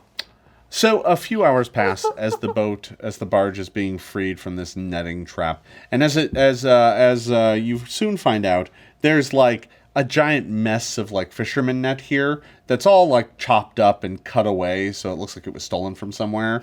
And it's attached to like a loose rock that's holding it down and in place, and it's just floating in the kind of ceiling here. So you're able to cut it away, but it does take some time. You have to cut through a lot of netting and roping to get it out. It's tricky work. But after a bit, you manage to remove the kind of impromptu anchor that's latched onto the boat. And with that, you're able to get back on board. We're not going to bother with any checks or anything like that. We'll just keep the story moving along. All this sun has made less notably darker. So, you get a bunch of fun exercise in I'll be honest, incredibly cold water. That's perhaps the worst part of the whole thing. It is very cold. But after an hour or two, and that also includes like a few trips back up in the boat just to warm up, because you start losing sensation in your fingers and toes, which make it really hard to swim. You're able to get the Sunken Sea Cat freed of this trap and sailing on again. The boat continues its journey. By the time you're back up on board, Heliana has she does have like a furnace on board to keep the cabin and stuff warm, and she throws some irons in it. That way they pick up a lot of heat, and then she'll bring that out and put it in like a brazier with some coals. And she's like, "Now be careful. I don't need any fire on my boat." Of course. And you can use that to warm up. The boat continues its journey to the south, and soon night has come. Heliana sails as long into the night as she's able before her and Snar are like, well, we're going to cast out anchor and probably take it easy till the morning when we can see a bit better. Don't want to run into any shoals or anything, but we're only a few hours away from Cor-Home, so it should get you there nice and early in the morning. Sorry about all that today, and thanks for taking care of that thing. I've broken out a good bottle of port, if you're interested. That sounds great. And Very interesting. I'm going to drink enough to put me to sleep immediately. I actually wanted to ask Snar a favor. he's like, hey, what's up? Can I borrow your loot? He's I will give it back. I promise. I just wanted to. the last time I borrowed my loot to somebody, they broke it. They said I wasn't very good. Well, I've gotten much better. I would imagine that your improvement has been stellar. I just wanted to see it really fast. All right. Well, I was about to go compose a song about how a lobster ate an omelet. I will return it immediately. Almost ate an omelette. Not great. May I? He kind of looks at you. Okay. You're not gonna break it though. No. Okay. And from my kit, I pull out a spare bowstring, and I restring the missing string from his lute. Oh, that's nice. I don't imagine it will necessarily play the right tune unless you tune it correctly, but it should suffice until you can get something proper. He takes it back and is like, pling, and it's close. It's not quite, but he's like, pling. He's like, oh, works great. Yeah, I won't need to do anything to this. Pling. You should have just broke the whole thing. I promised him I wouldn't. And he just kind of hops off down to the front of the boat. Look, now he's happy.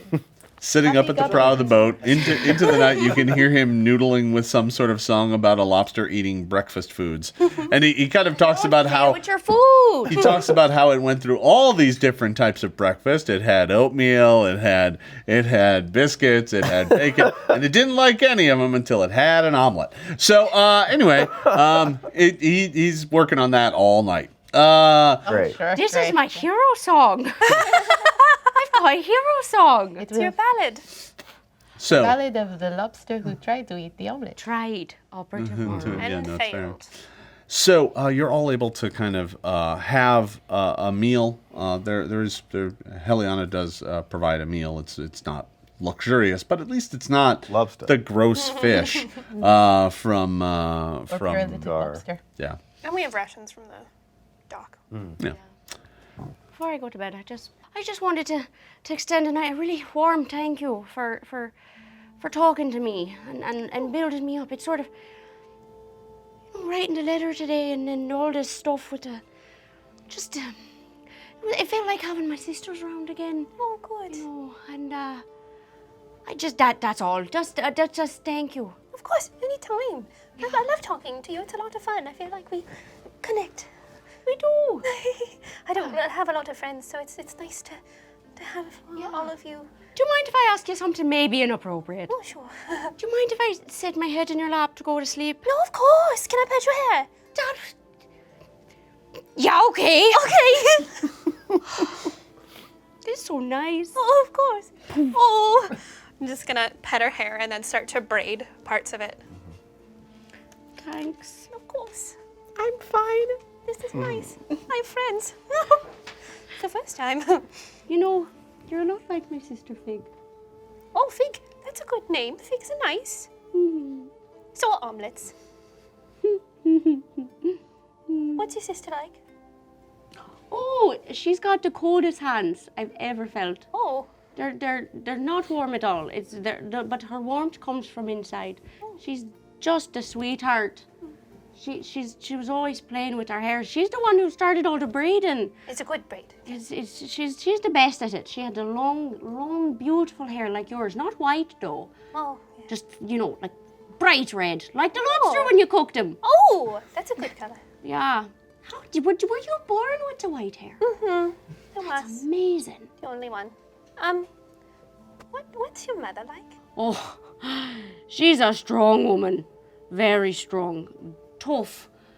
Bellowing of a voice. She's always the talker of the family. She talks all the time because she's got to, keep all of us in line. But I didn't have much interaction with my mother growing up, so I sort of was, I was sort of a daddy's girl, as it were. What's your dad like? Oh, he's a quiet man. He was the baby of his family too, so he, not as many babies as us, but he was quiet. He's the one who taught me how to fight. You'd be right embarrassed how I did today, but We survived.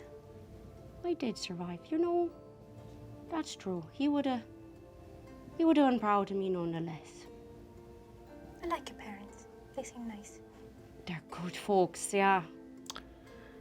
They're good folks. So your talk winds deep into the night, and the Sunken Sea Cat, moored on the waters of Lake Incarthen, the gentle lapping of the waters, you all end up kind of huddled together in your shelter for warmth and companionship, and the night slowly passes by. For most of you. Linnaeus, you're sitting at a table. Before you is a resplendent banquet. All the sorts of food you like to eat. All piled high. This is nice. What do you reach for first? Always had a sweet tooth, and there's a sweet bread that the abbess used to make, and seated right in front of me, right there, just looking beautiful with a little candied cherry on top. That's the first thing I go for. You reach out and grab it and pop it in your mouth, and it's delicious. It's just how you remember it. I miss this so much.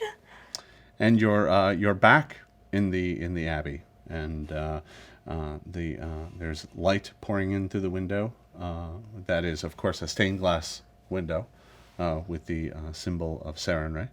And you reach out to grab another one of these tasty treats, and as you bring it up to your lips,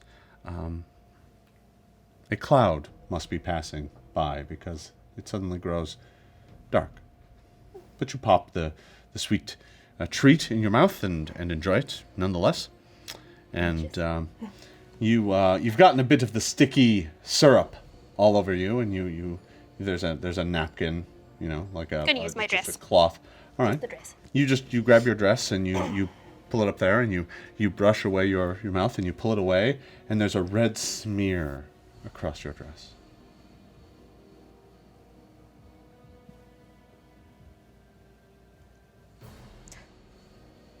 Is it still food on the table? Well, you look down and there's a delicious treat there. Would you like another? No. And you look down at your fingers, and they're covered in sticky red blood. And it's delicious. You want more of it. You know you do. It's delicious.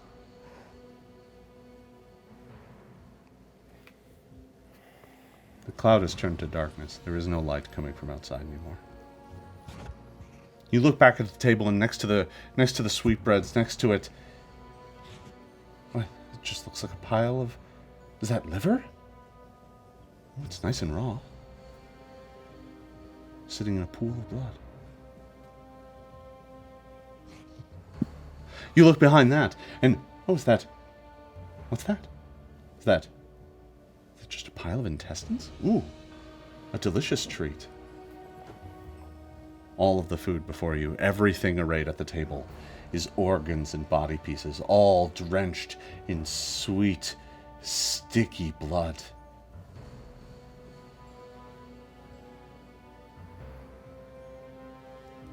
Can I get up from the table? As you do, you're awake. You're back in the Sunken Sea Cat. You stand up. Your friends are still asleep around you. Oh, I'd like to go wash my hands. I know there's nothing there, but You go find a bucket that has some water in it to wash away your hands, to try and wash away the memory of what you just saw.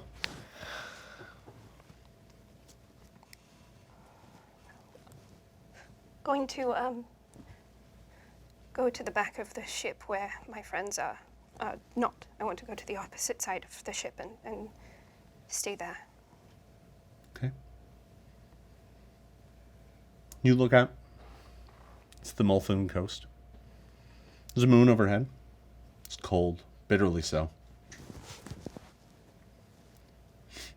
A thin, flitting ribbon of cloud passes before the moon. For a moment, you almost feel like you're being watched.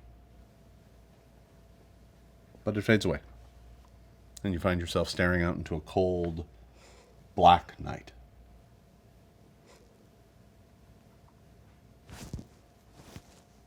It's fine. It's fine. Sarah and Ray is watching over me. Just as the abbess said. She's there. She's there. She's always there. And she still loves me. I can feel her warmth. It's fine. She's still in my heart. It's only a few hours till dawn. I'm going to stay awake. All right. The rest of you awake with the dawn. It's kind of hard not to on a boat. You don't exactly have much shelter from the light. It gets rather bright out.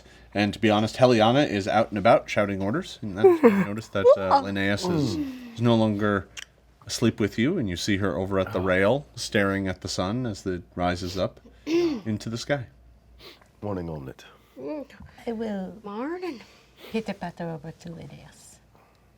Find her over at the rail, staring at the sun as it's just creeping up over the horizon. Are you okay? Yes, I'm fine. I just didn't sleep well. I don't like being on water. You look very cold. It is warmer on our side of the ship. Won't you come sit with us? No, please, it's fine. I'm fine here. You don't look fine. I am fine. I promise. I have my Sleep sword. at all? Oh, yes, I did. Are you sure? Yes. I'm fine. Don't worry about me. Well, Heliana pulls up anchor almost right away, eager to continue the journey to Cor-Home. The Sunken Sea Cat makes quick time of the remaining miles. It's not many. The sun comes up at, like 7-ish in the morning, because it is winter.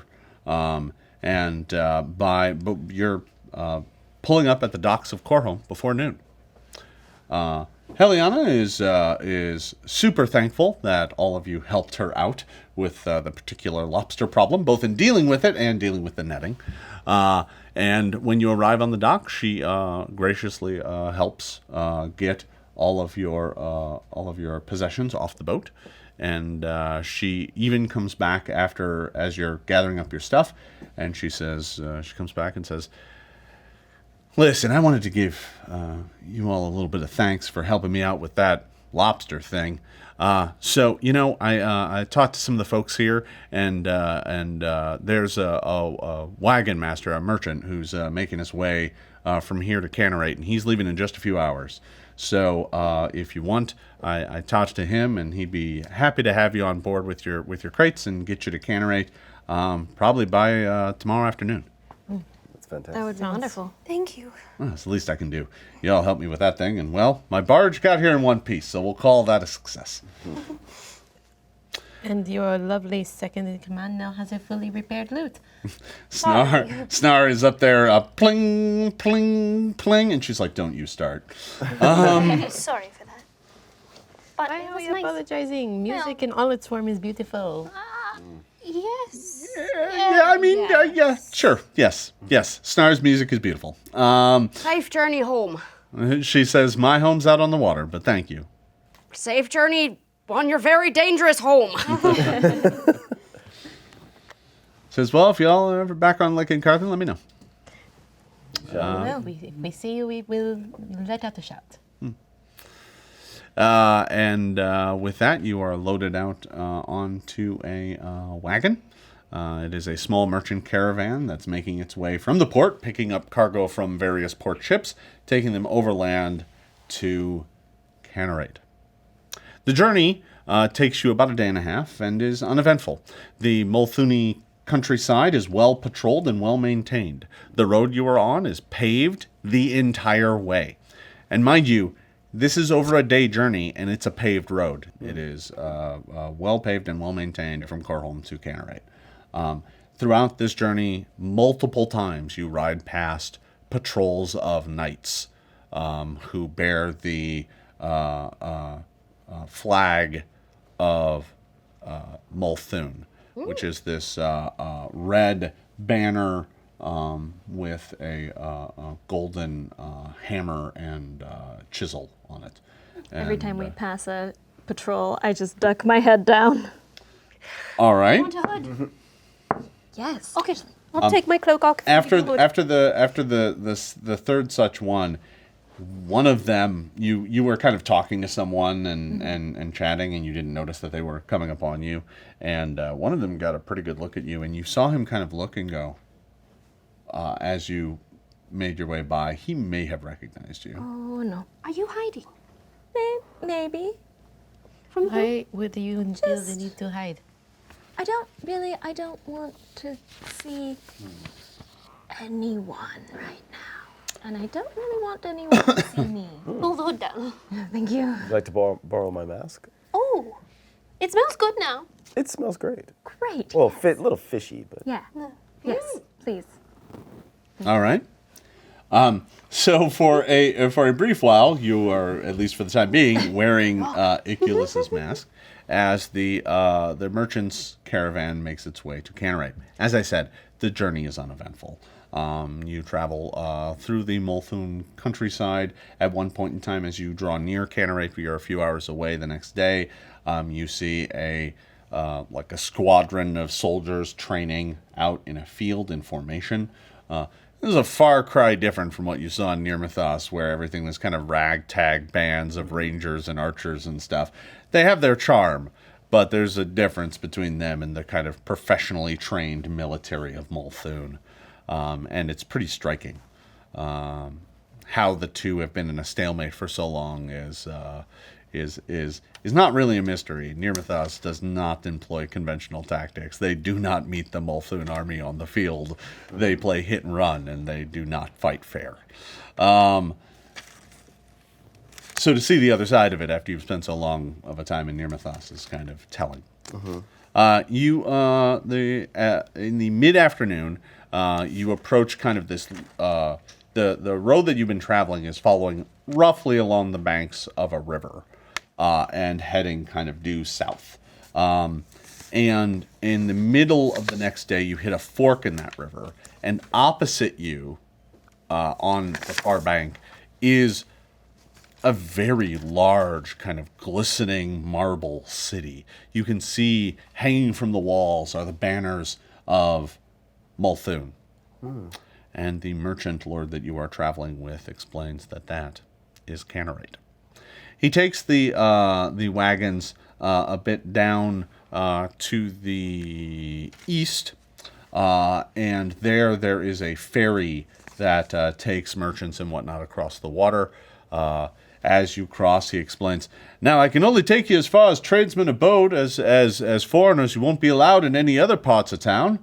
That's the law in Canorate. They're very strict about foreign visitors." Too many damn Nirmathi spies. Do you know the gallery that we're going to, what part of town that is in? You do. Okay. The part of town that would be in would be a part of town called the Promenade of Petals, and it is most certainly not in the tradesman's abode. Okay. As a matter of fact, you were kind of worried about this as you made your way here. The tradesman abode is the only part of the city that is open to foreign visitors. The entire rest of the city you can only enter with a pass or signed, basically, permission slip from, like, the military or... You wouldn't so happen to have the pass being that you are Molthune. I mean, I have my own. You do have your family signet, which will allow you entrance. Yes. Will it But just possibly you. allow the rest of us entrance Just since her. we are with you? No, that's not how it works. You don't get friends to bring in with you. Don't get a +1. No. Nope. Bummer. Let alone a +4. I feel as though I've been here before. You passed through here, but you were only in the tradesman's abode as someone who isn't from here. Well, you certainly can. Getting access to the rest of the city, to be clear, is hard. You actually saw that the last time you were here. This was back when you were on hunting the trail of the assassin. We will most certainly need your help. Yeah, Tariel, how do we go about getting one of these passes? Is there a way to sneak in? Not really. It's heavily guarded. Do you think you can? Not to mention, those who are found on the other side of the wall without leave are treated with very harshly. It is not a kind city to outlaws or rule breakers, Trespassers? especially. Is there? I might. Oh, God. Oh, right. I might have to go talk to my family about this. Oh. Unfortunately. So, What if we are delivering, something for... We are You know, delivering that's not gonna something fly of either. face value, but we need. Yes, that's not going to work. It might have an address on it, but that doesn't mean they're going to let us in. I wonder even how Lucky got in here. So you're discussing this as you're on the barge crossing over, and shortly thereafter, the wagon trundles up to the tradesman abode. The gates are open there, and the merchant's caravan makes its way into the abode.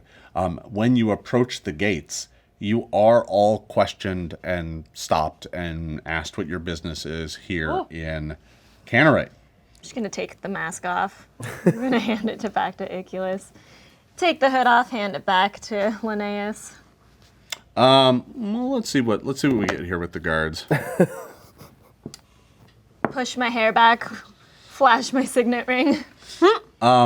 One of them, when you approach, so the merchant is first because he's on this caravan, and the merchant explains that he's here doing business and produces like paperwork and forms, and they're like, oh, very well, they're right in, and then it gets back to the caravan, and when they look around and they're like, all right, what's up with you lot?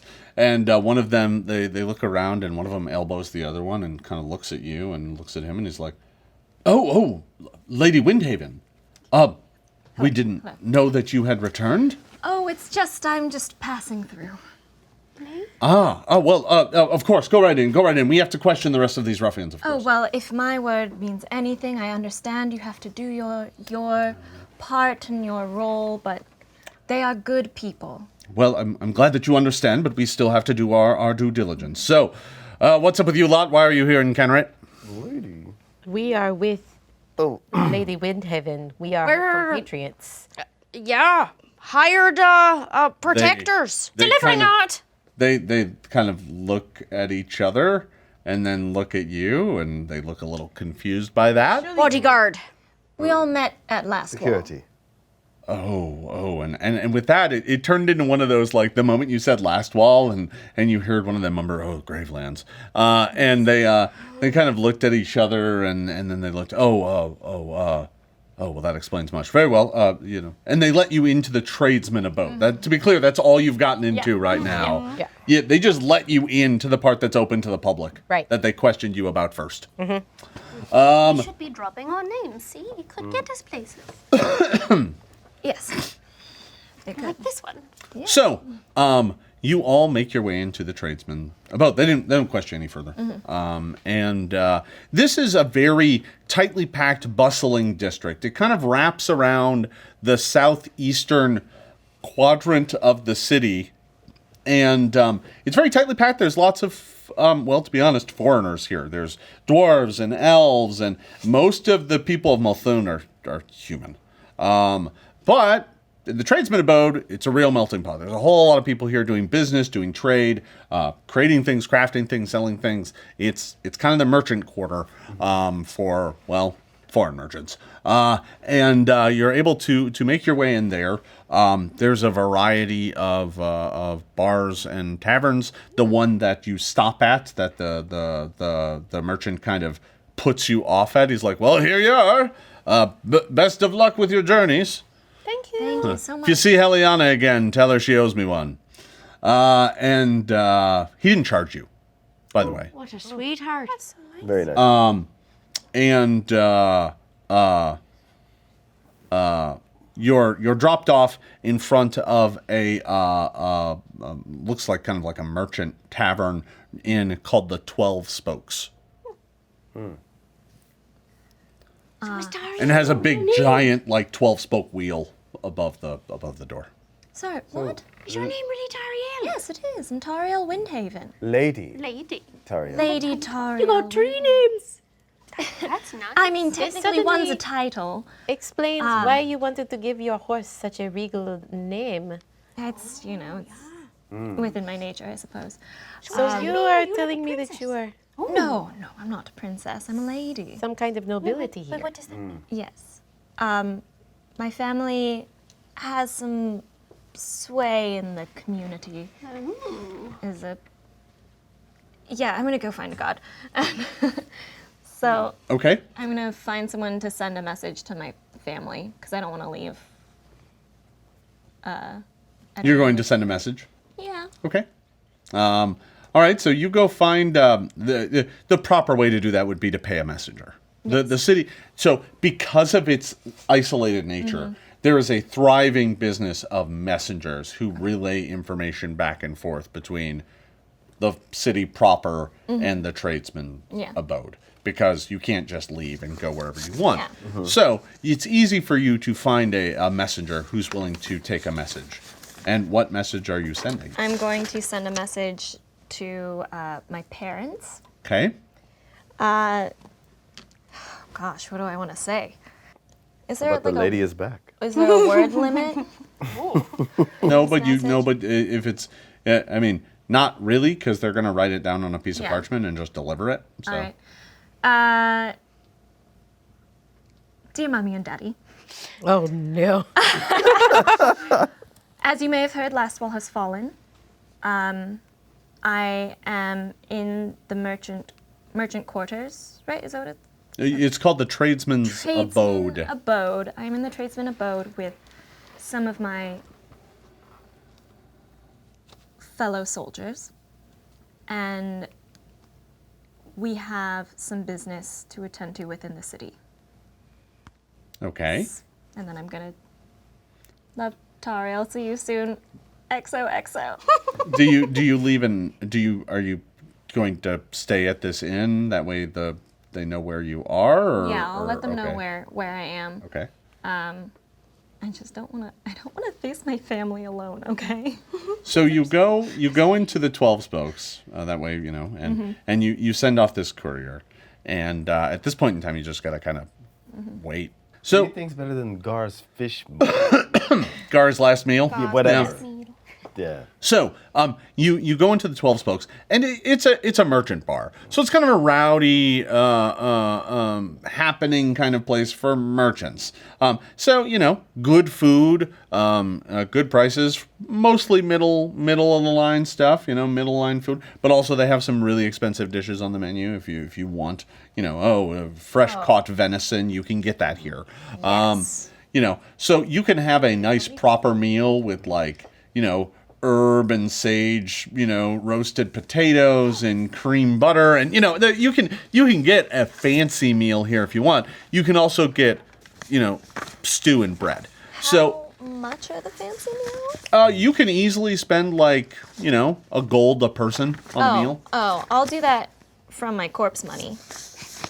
from the corpse money. All right, yeah. All right, yeah. I'm not taking it from the party fund, Oh, all right, yeah. just so everyone knows. All right. Where's my gold? Well, this reminds me of my home in Taldor. There it is. Yeah, I mean it's a little lowbrow, but sure. What's your home like? It's not very rich. You and by rich I mean everything in Taldor is like, oh, it's soaked in cream sauce for 3 weeks. But it looks like decent fare. Yeah. Distance. Very fancy. Fancy people. I mean, I'm no I mean, eating questionable lady, fish but for multiple days, I think we deserve this. I don't think that you are wrong. I would love, since it is so cold, to get maybe a couple of hot toddies or a nice big jug of mulled wine, one or the other, or Well, both. that's the other great part about this place. There are roaring fires in here. It is nice and warm. Yes, but hot drinks, that cold goes down to the bone. A hot drink can really...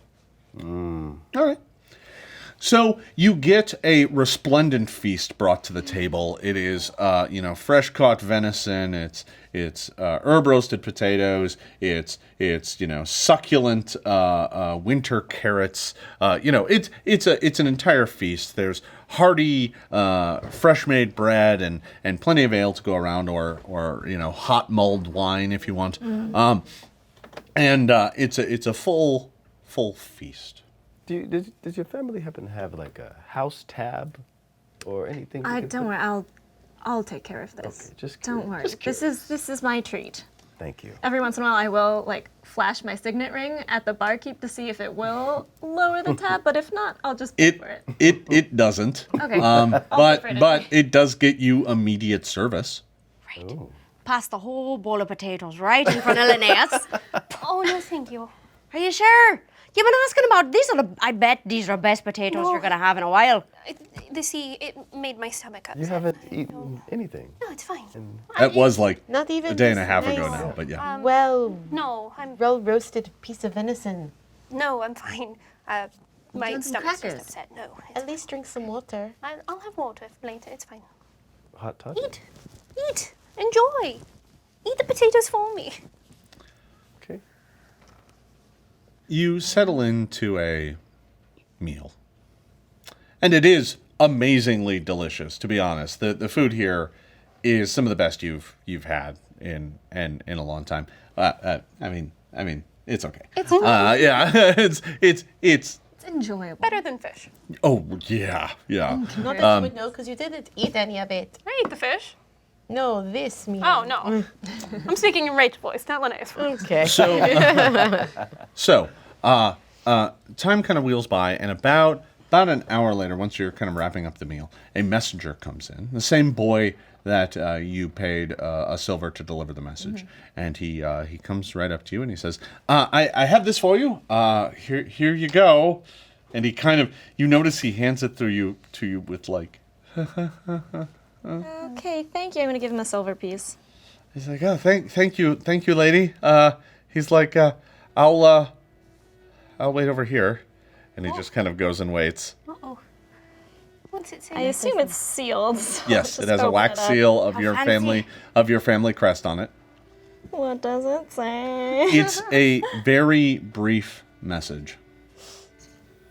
My father wrote this one. Oh, you are absolutely correct. Oh, and it goodness. says, "Daughter, if you wish to have a pass for your uncouth soldier friends, you shall return to me at once. That is the only way you shall get what you seek." Signed, Father. And you couldn't help but hear it in his disapproving voice.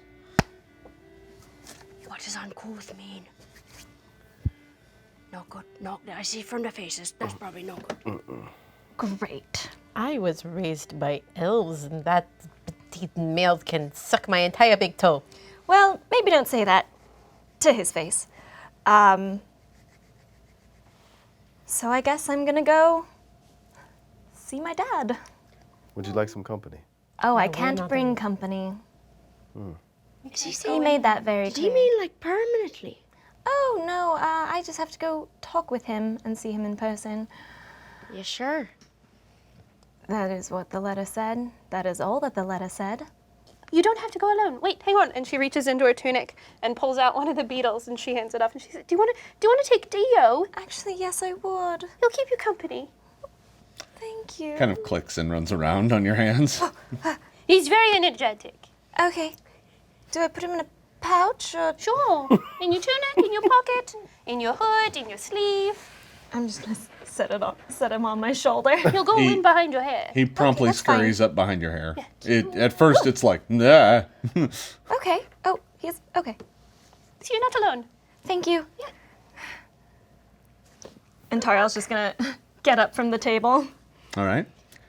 Wish me luck. Good luck. Best of luck. Thank you.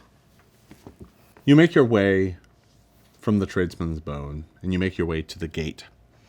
You arrive at the gate, because it is the gate. It leads from the tradesman's abode into the city proper. And you arrive there, and you have to stand in a short line. There's not too many folk, but you notice that a lot of the people in front of you reach the front and get turned away. No, I'm sorry. No, that's not. No, you don't have a pass. You can't enter. Eventually, you reach the woman in the front, who is manning the gate, along with a bunch of guards. Right? I mean, she's not there alone. And she looks at you and says, I assume, looking you up and down, that you have the proper credentials. She says, Miss Windhaven, Watch Captain DeGrell at your service. And she nods curtly. Nice to see that I can actually let someone through. DeGrell. Thank you. She is a dwarf, and she is in the livery of the Molthune military. And she's like, very good. Well, yes, right this way. It's nice to see that I can let some folk through today. Thank you. It's been one of those days. She kind of looks at you. I understand. And then the person behind her is like, listen, I've got a cousin. And she's like, ouch. Don't they all have cousins? Yes. Don't they all? And you're able to make your way out of the gate and into the city proper. You know the way. You know the city like the back of your hand. And not 20 minutes later, well, not even 20 minutes later, it's like 10 minutes later, you're approaching the estate of your father, the Windhaven estate. And it is just to the west of the castle in the center of town. Tariel approaches the gate and then turns around and takes a couple steps back and then turns around. Okay, fine. Goes through.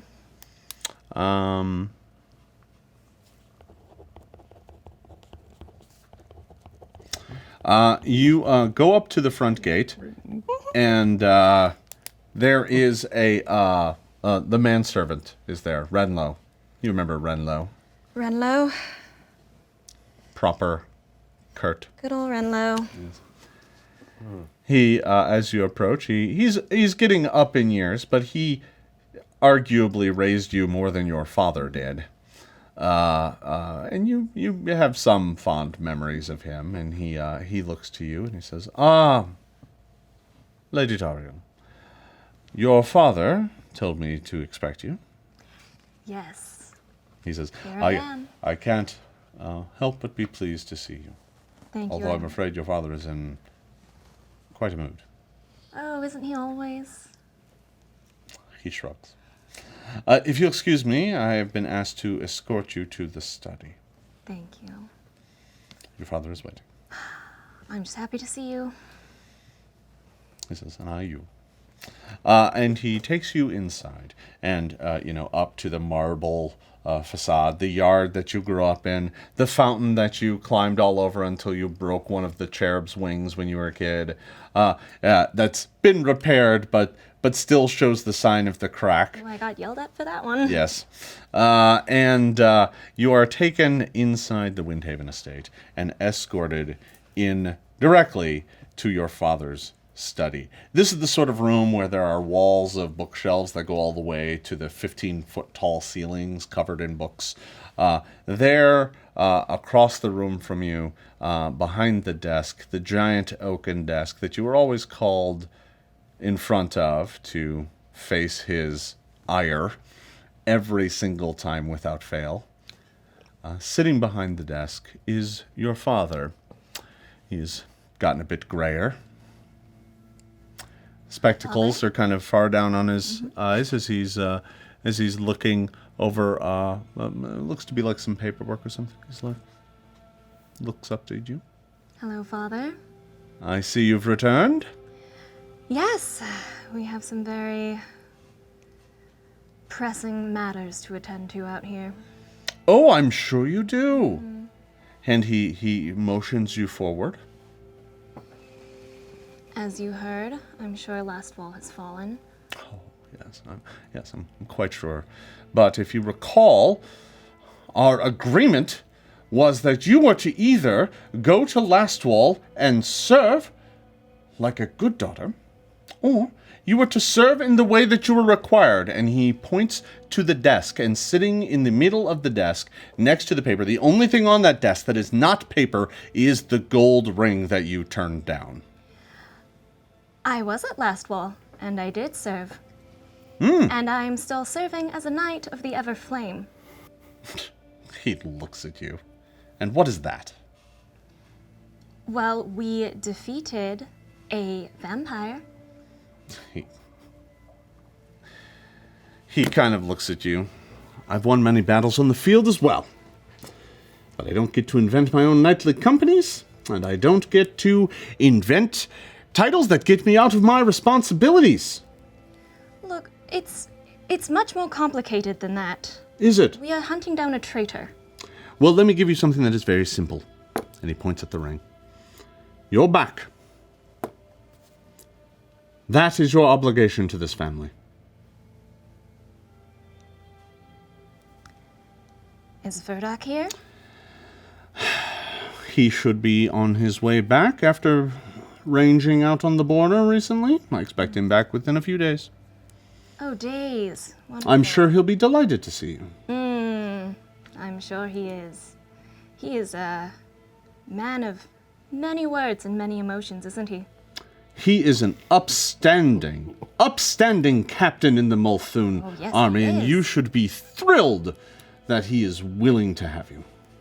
Willing to have me. Wonderful. Just what I want out of a marriage. I can see I'm going to get nowhere with you. Just as stubborn as when you left. Did they train you at all before the entire nation went up in flames, or did you just run around for a bit before coming back again this time? We were trained by Lieutenant Adla, and but we were knighted shortly thereafter because Castle Everstand fell. Yes, we've heard reports from the field. I've heard that it is now called the Gravelands. Seems a fitting title for a dead nation. And undead as well. He said, well, unfortunately that didn't solve any of our problems. No, it didn't. So,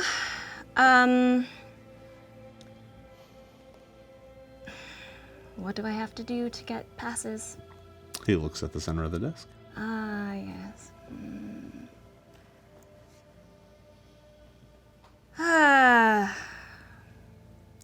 He'll be back in a few days. Perhaps you'd like to talk to him. Right. Maybe then I will see you in a few days. Let me think about some things.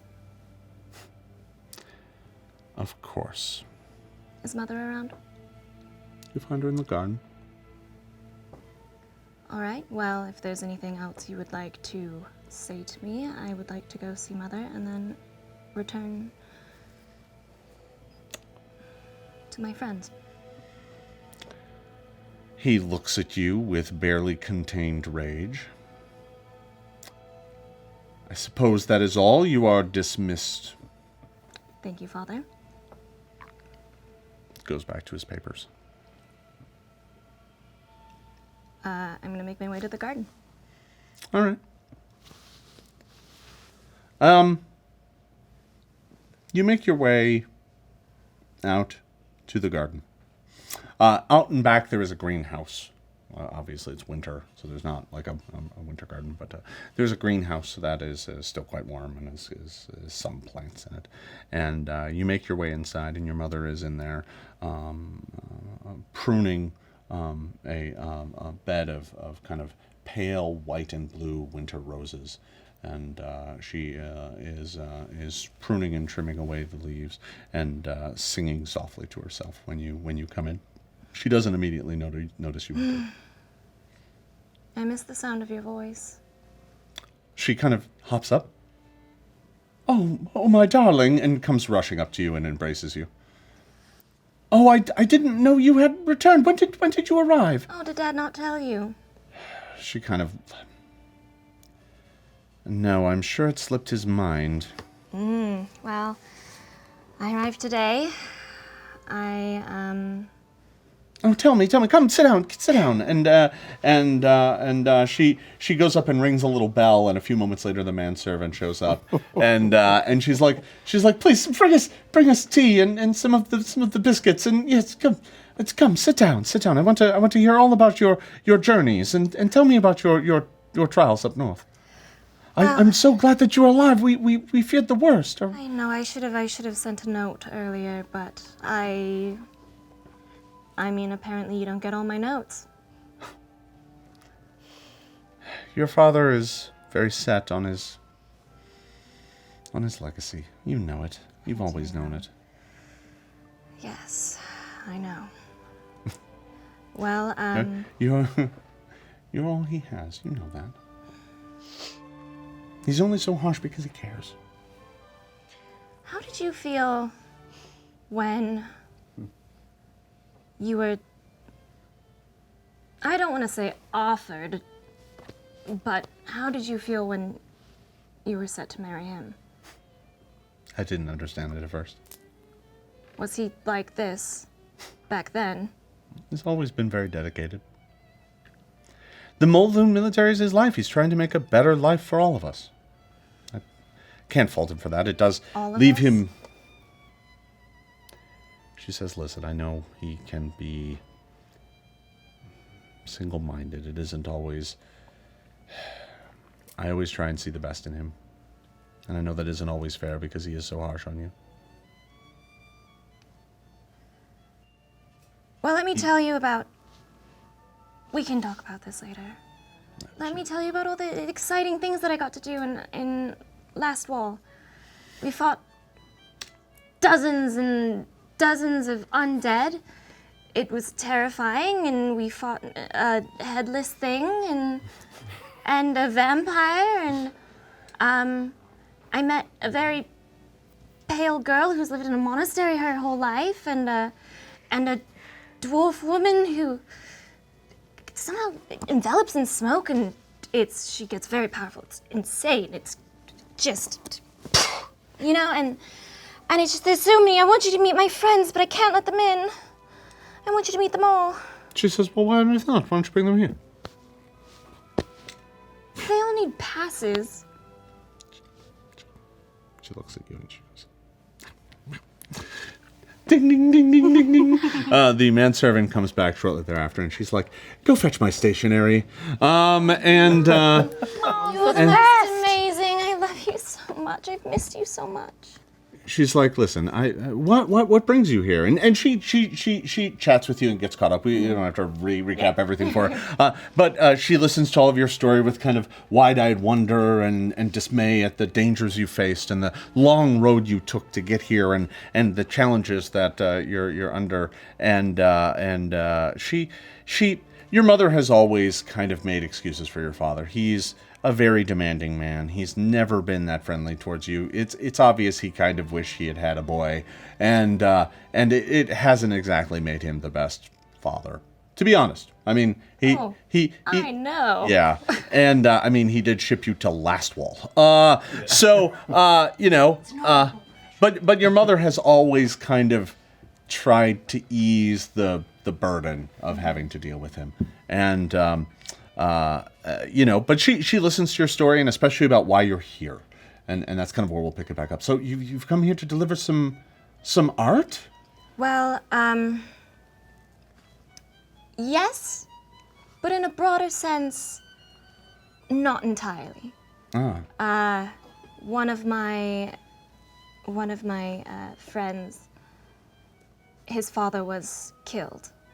And we believe the assassin might have run here. Oh, and this assassin, terrifying.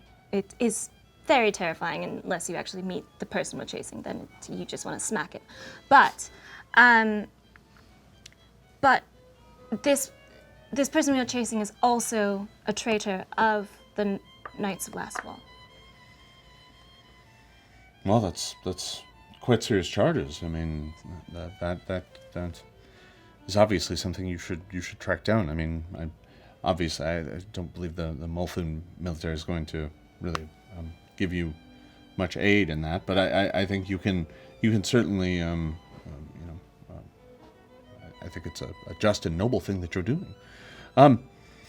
Well, if a pass into the district will help you, I can certainly arrange for that. I mean, I have plenty of friends in this town myself. I know you do. You were always very personable. Well, there are 4 of us. Well, 5 including myself. She shrugs. Great. Yes, I mean it's not a legion or anything. That's fine. Don't tell your father. I won't. But unfortunately, he did say I was going to see him in a couple of days. Fair enough. Well, I'll tell you what. Send me a message once you're all settled, and let me know where you'll be. You know, I'd love to meet your friends. Of course. I think we might have to stay at one of the inns. Oh yes, absolutely. No, I would have a room drawn up for you in a heartbeat, but I'm afraid if we bring your friends here, well. I think the word Daddy used was uncouth. Yes, Imrid would not exactly be very thrilled with that. Well, thank you so much, Mom. I'm gonna go grab my friends. She says, "Here, take this to the watch captain. He should be able to process this and get them a pass so that they can enter." Thank you. So she writes you up a letter, giving leave. Your father has military rank. Your mother has a diplomatic rank, so she can write those passes as well. She doesn't do it very often, and usually only for other elves. She writes the pass for you, and you're able to take it and leave. You I'm assuming you don't go back and visit with your father right now. Yeah. Oh no. All right. Yeah. All right. Fair enough. Okay. Yeah. No, we're gonna pass on that. All right. Hard pass, please. Round it on up. Get it on. Yeah. So meanwhile, the rest of you are back at the tavern.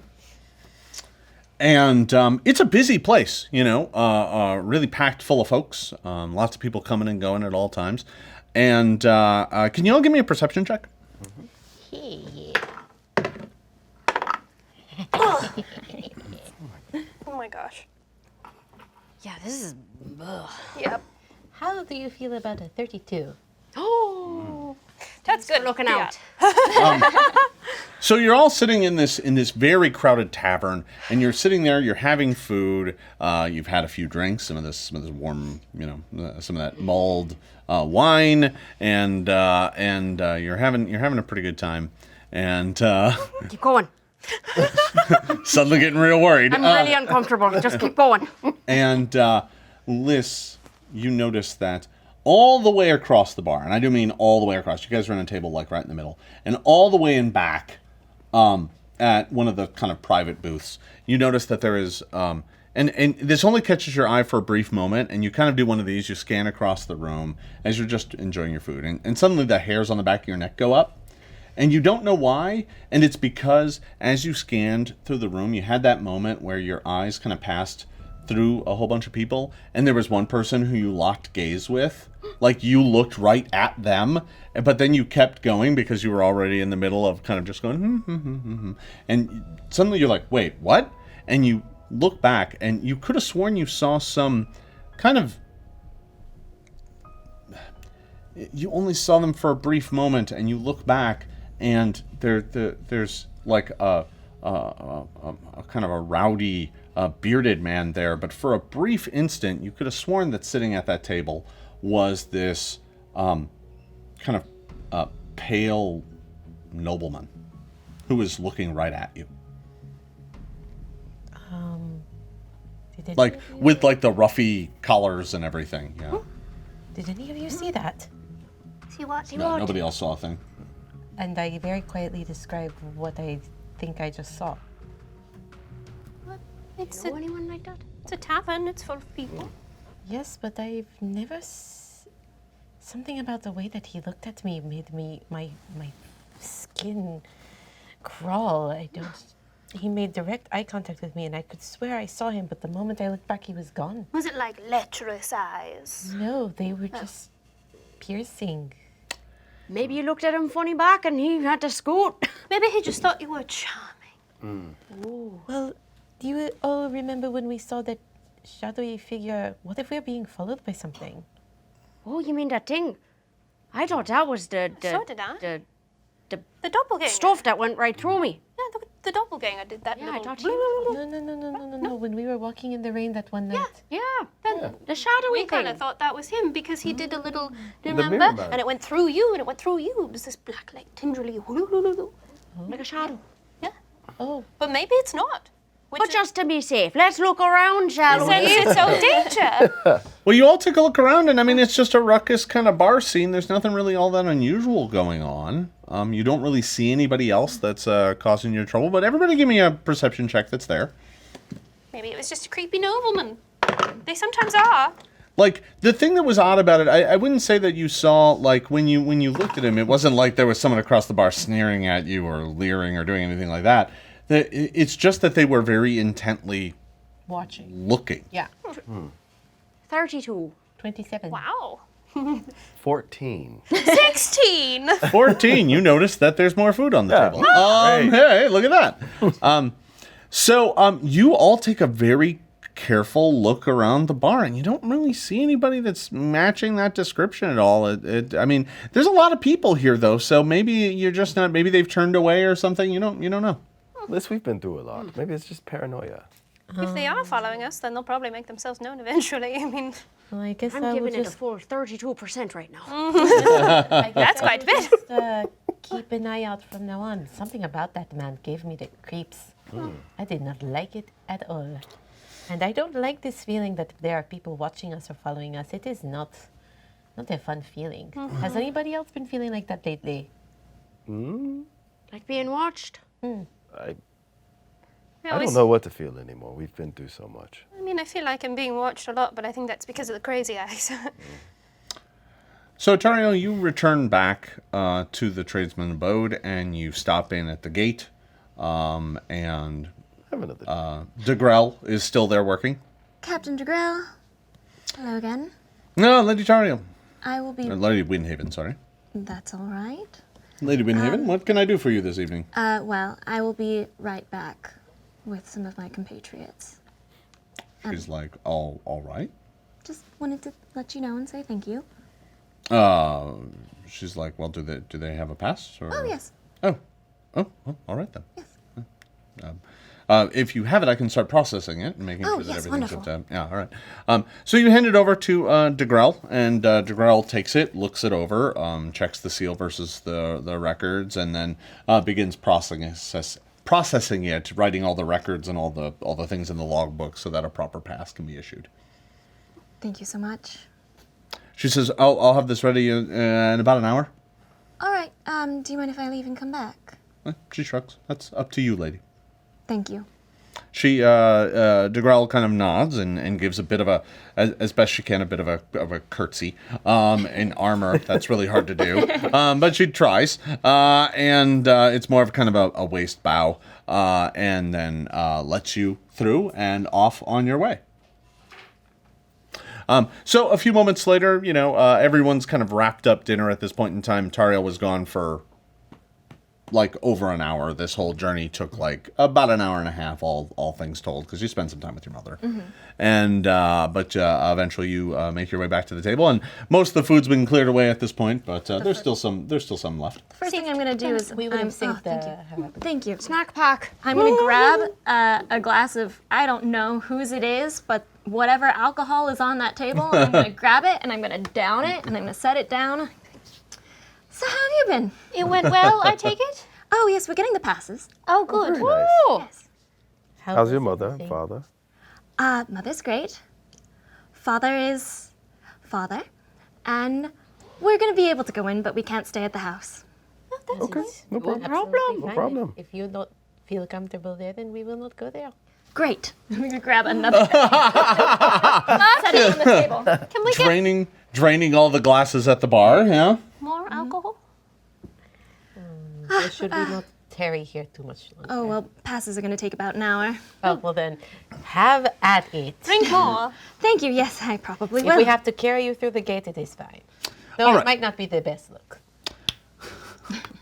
Hi, we're back with our nobleman.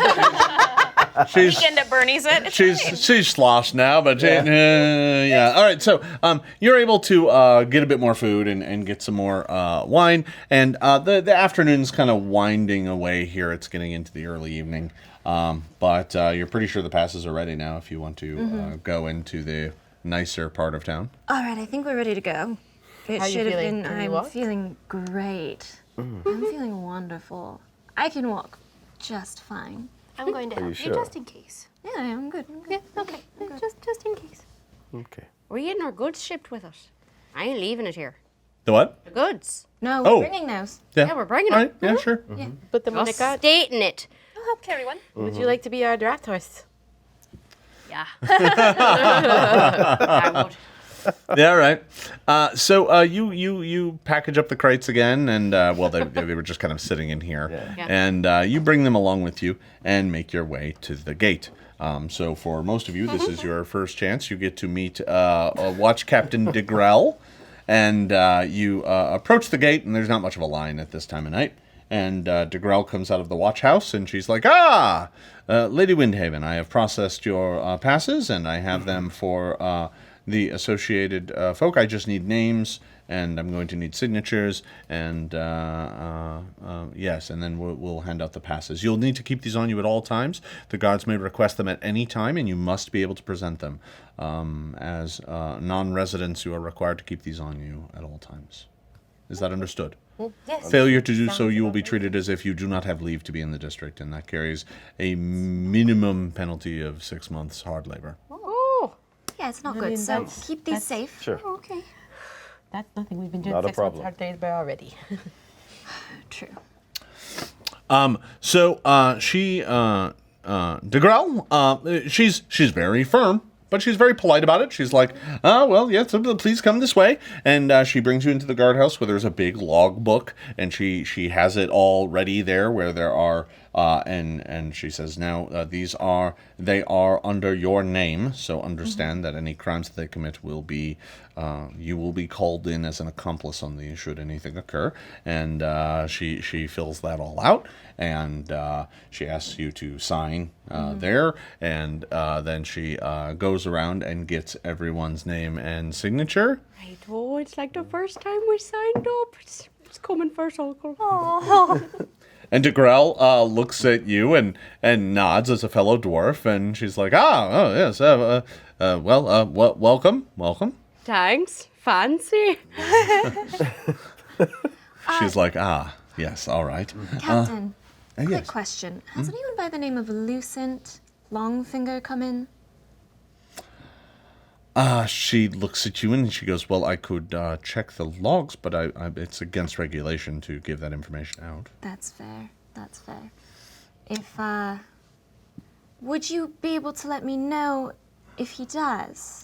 As I said, I'm not really allowed to divulge the comings and goings of folk who are lawfully allowed to enter the district. Would it help if we told you he is a traitor and he may be a murderer as well, And he also may have forged a pass to get in here. forging, and he might be a thief, and Just keep an eye out for him. She looks at you with a very concerned look on her face, and she says, well, those are all very serious charges. Well, I'm we are very all serious witnesses about to his that. crimes. why we're here.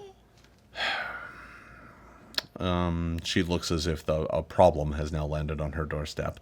And she says, well, I can alert the guard to be on the lookout for him, but understand that we will not be apprehending him without some manner of proof or witnesses. And if his past is legitimate and he has committed no crimes within the city, he will not be charged here.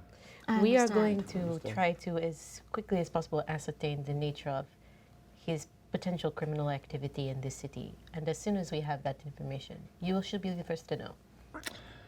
Well, I appreciate that, and thank you for letting me know. I would stress and encourage to you that this is a city of laws, vigilantism, and looking you all over. She says, the sorts of solutions often implied by those of your stature are not encouraged within the borders of Canorate.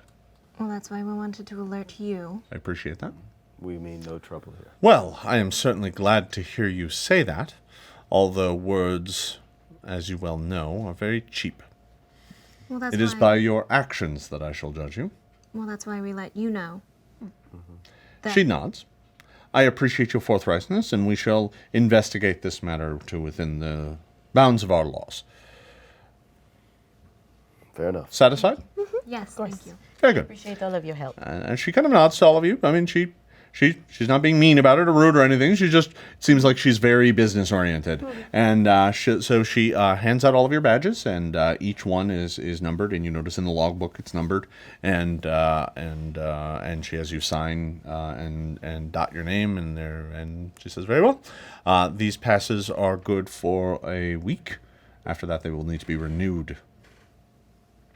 Wonderful. If you are found here after 1 week without having your pass renewed, once again, you'll be treated as if you were here without leave. Everything understood? Understood. Why? If you have any questions, you are free to return here, and I will be happy to answer them for you. Welcome to Canorate. Thank you. Thank you, Gonna- Captain. Open my tunic and go, Elton, hold on to this. And just put the pass in there. Beetles. She has beetles. She shrugs. Very well. She says, yes, takes all sort. She clearly identified you all as adventurers, and it's just like, yes, those of your stature. You're allowed into what the folks of Canorate would call Canorate proper. And the moment you cross through that gate, you are in a different world. The buildings are marble. Many of them are clearly been designed and created. Some of them even include things that you're like, that isn't possible. That must be magic. Where there is a building, and then floating above it is a stone tower, and there are steps going up to it, but the steps float in the air. You enter a world in which money and magic can buy amazing places to live and dwell. Canorate is a wonder. I hate it. Well, beautiful. Lady Tariel. Please just call me Tariel. Where can we stay? But this is luxurious. Yes, it is, isn't it? It is very nice. Can we afford to stay in I any like it a inn lot. here? Oh, I'm sure we can. Okay. What's the name of the nearest inn? There's a lot. I'll be honest. There are not very many inns, and especially not inns and rowdy drinking taverns on this side. You want that? You got to go back into the tradesman abode. And your passes, by the way, do allow you to go back and forth. Right? It's not like once you're in, you're stuck there. But the places that you can stay are proper inns. They are places where visitors come to stay.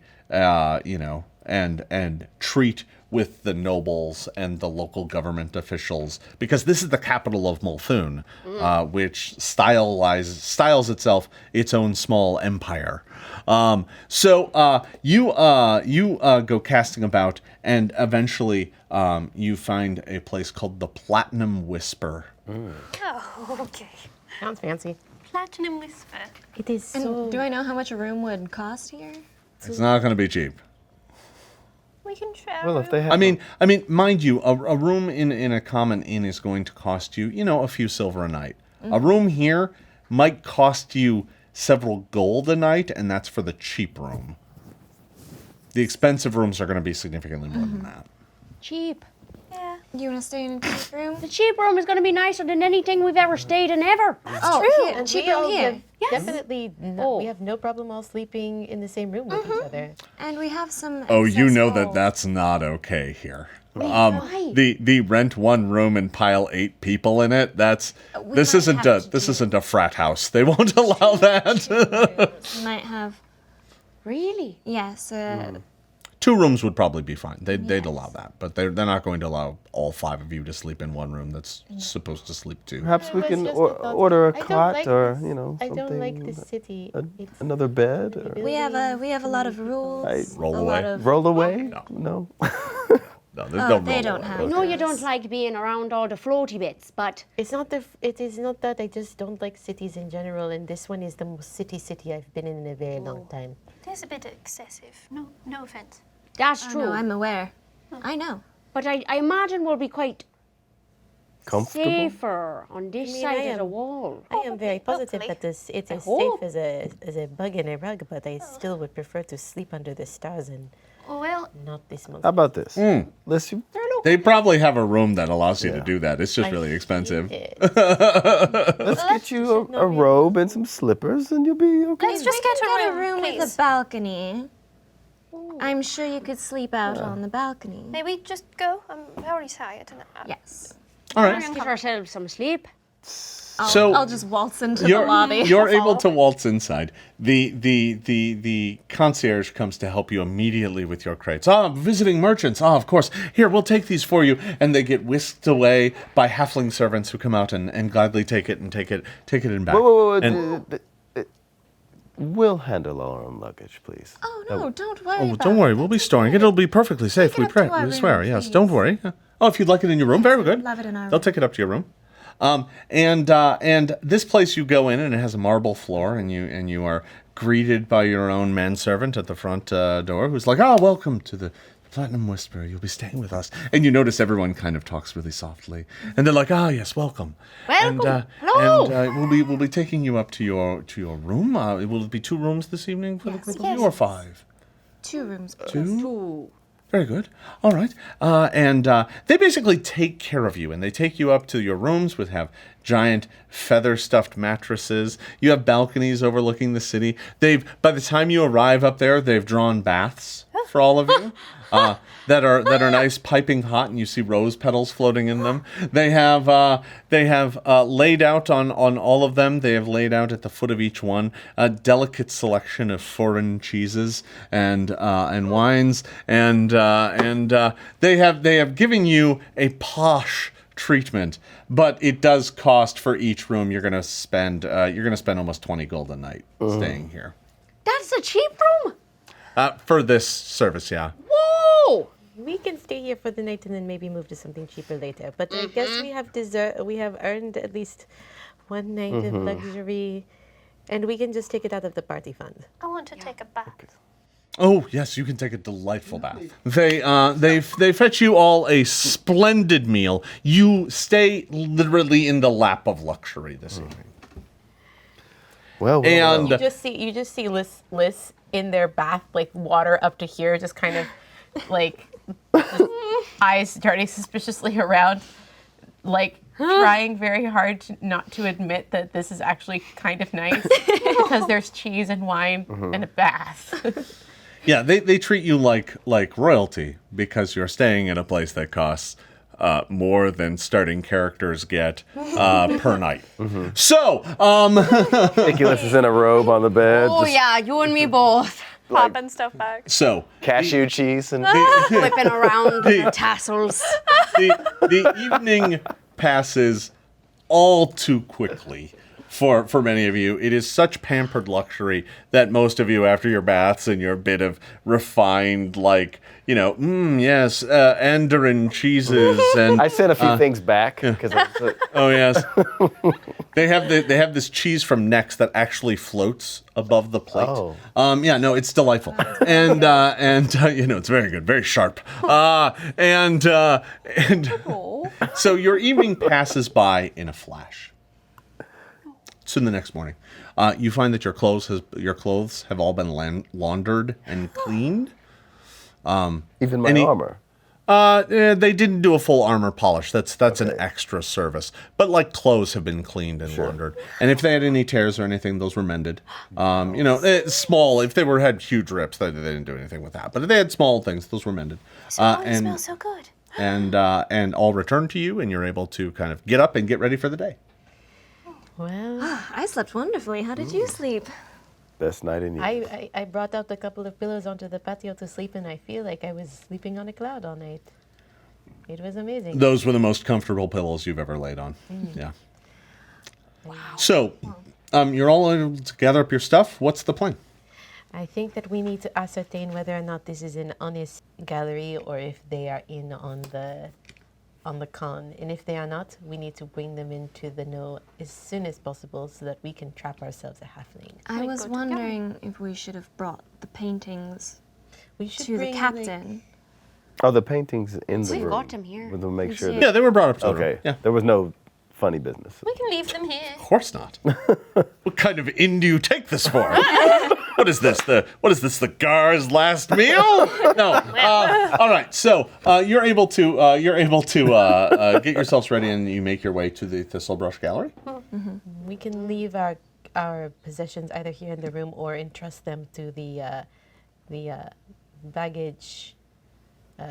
Check. I imagine they'll be safe in the room. I think we should just go Either to way this is fine. gallery. If you when you're about to depart, if you want to leave them in the rooms, they ask if you'll be staying the night. Again, if you are, you're free to leave them in the rooms. If you're not, they will check your goods for you until you're ready to retrieve them. Although they do ask that you retrieve them by the end of the day. Yeah, I don't think that we can afford to stay here every night. We have no as much as I do idea how love long Platinum this is going to Whisper. take. Well, perhaps we should just leave them at the desk and worry about them later because we do Yes, we have could They check could them. store pressing them for us. matters. All right, so you check them. All right, they're happy to do so. They ask you how your service was. Yada yada yada. All right, so you're able to wrap that up, and you make your way to the Promenade of Petals, and it is so aptly named because it is a street with a row of like flowering trees that even here in the winter are still flowering and releasing petals. I imagine that is magic. Almost undoubtedly. And all of the shops here are super, like, ridiculously high-end, like, oh, this place sells crystal decanters, and that place sells magical bracers, and that place sells, finely bred war horses. And it's just, like, luxury goods all the way up and down. And you make your way up this, and eventually you find the Thistlebrush Gallery, which is has a all of these places have nicely painted, hand-painted signs, and this one is a thistle that's been dipped in blue paint. Well, so far it looks like any other high-end store on the strip. Is it open? Yes, it looks like it is open. Yeah, you can see in through the window, and inside you see a number of paintings. And you see one of far off, and you recognize it. It's a painting of Absalom. You see some of this city itself and things like that. So nice high end, mostly landscapes. I'm going to go in. This is beautiful paintings. Hello? Yeah, you can even see the Starstone Cathedral in the middle, like painted prominently, of Absalom. So you make your way inside, and as you come in, there's a little ding at the door. And coming out from the back is a very tall, well-dressed, well put together elven man, long ears, large, kind of blue eyes. And he looks at all of you and he goes, "Oh, no, looking at all of you. I assure you, none of these paintings are haunted or evil. I will not have your kind coming in here and slashing them up." We're not going to slash them, excuse Not me. here to slash anything. Oh, all right. He kind of stops. Rude. All right, very well then. I only buy paintings found legitimately on the first oath day of the month. So if you have any of those, I'll gladly take them then. You know. Oh, excuse me, lady. He sees you and nods. You know why it was in quotes. And he just did that in front of us? Well, he assumed. It looks like he's like, "Oh, I'm sorry. These folks seem to have come in behind you. Would you care We're to?" together. Oh, he's like, "Oh, well, terribly Do you sorry." mean Yeah. found legitimately? He looks at all of you. He kind of turns his head. "Surely you've found your way into a tomb recently and come upon a nice, expensive-looking painting, and you're looking to sell it. I understand." That's not I our intention by any means. now. So you said that you purchased these paintings on what specific day? The first oath day of every month, yes. First oath And day. how far away is that from today? That's in about 2 weeks. Do you perhaps know someone named Lucent? who might sell you paintings? Lucent Longfinger? He's a- Lucent wouldn't sell me paintings. I'm a broker for him. Why do you ask? What does that mean? Lucent is a very famous, well-known art critic. I'm surprised you haven't heard of him. Critic. No, the critic and buyer, yes. We are looking for him. We met him a while ago. We have a couple of crates of paintings for him, but he said to bring it straight to him. We need to talk to him. Oh, well, I'm afraid he's not here right at the moment. I mean, he is a very busy man. He's one of the most well-respected art critics in all of Avestan. Of course he is. Do you have a painting of him? He looks at you and he goes, why would I have a painting of him? I don't know. He's a critic. He's not a subject. Okay. High and mighty people get themselves name, by the painted. way? I am Silo Pratt. Silent. Silo Pratt, so Silo Pratt. Mr. wonderful to meet you. Love it to meet you as well, Miss Windhaven, if I do believe. We've Yes. met before, it was a few years back. Yes, it has been a while, hasn't it? I believe we met at that spring gala. That was a wonderful gala, wasn't It was quite nice, yes. Excuse me? Yes. Where could we find Lucent?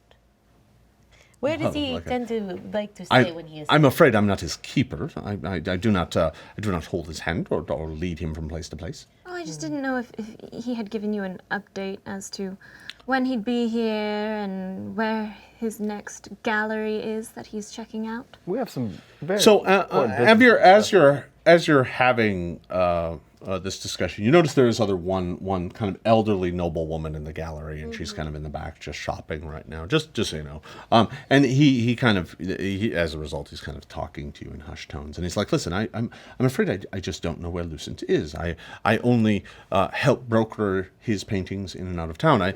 In fact, right now we're preparing for a large show, so I don't know how I can help you. I think he'll be there as a curator and critic. Oh, so wonderful. I can't wait to see him again. When is it? he laughs. I'm not sure you'll be able to get an invite.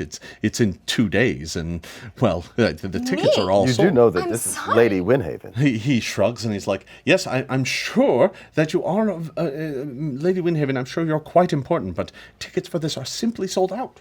It is quite urgent that we see him. Everyone in town desperately wants to see this collection." No, this is not for the collection. It is for him, and it is important and personal. Well, I understand that, but I'm afraid I can't even pass a message to him. I am not his keeper. I have received paintings for him, and I am preparing them for the show.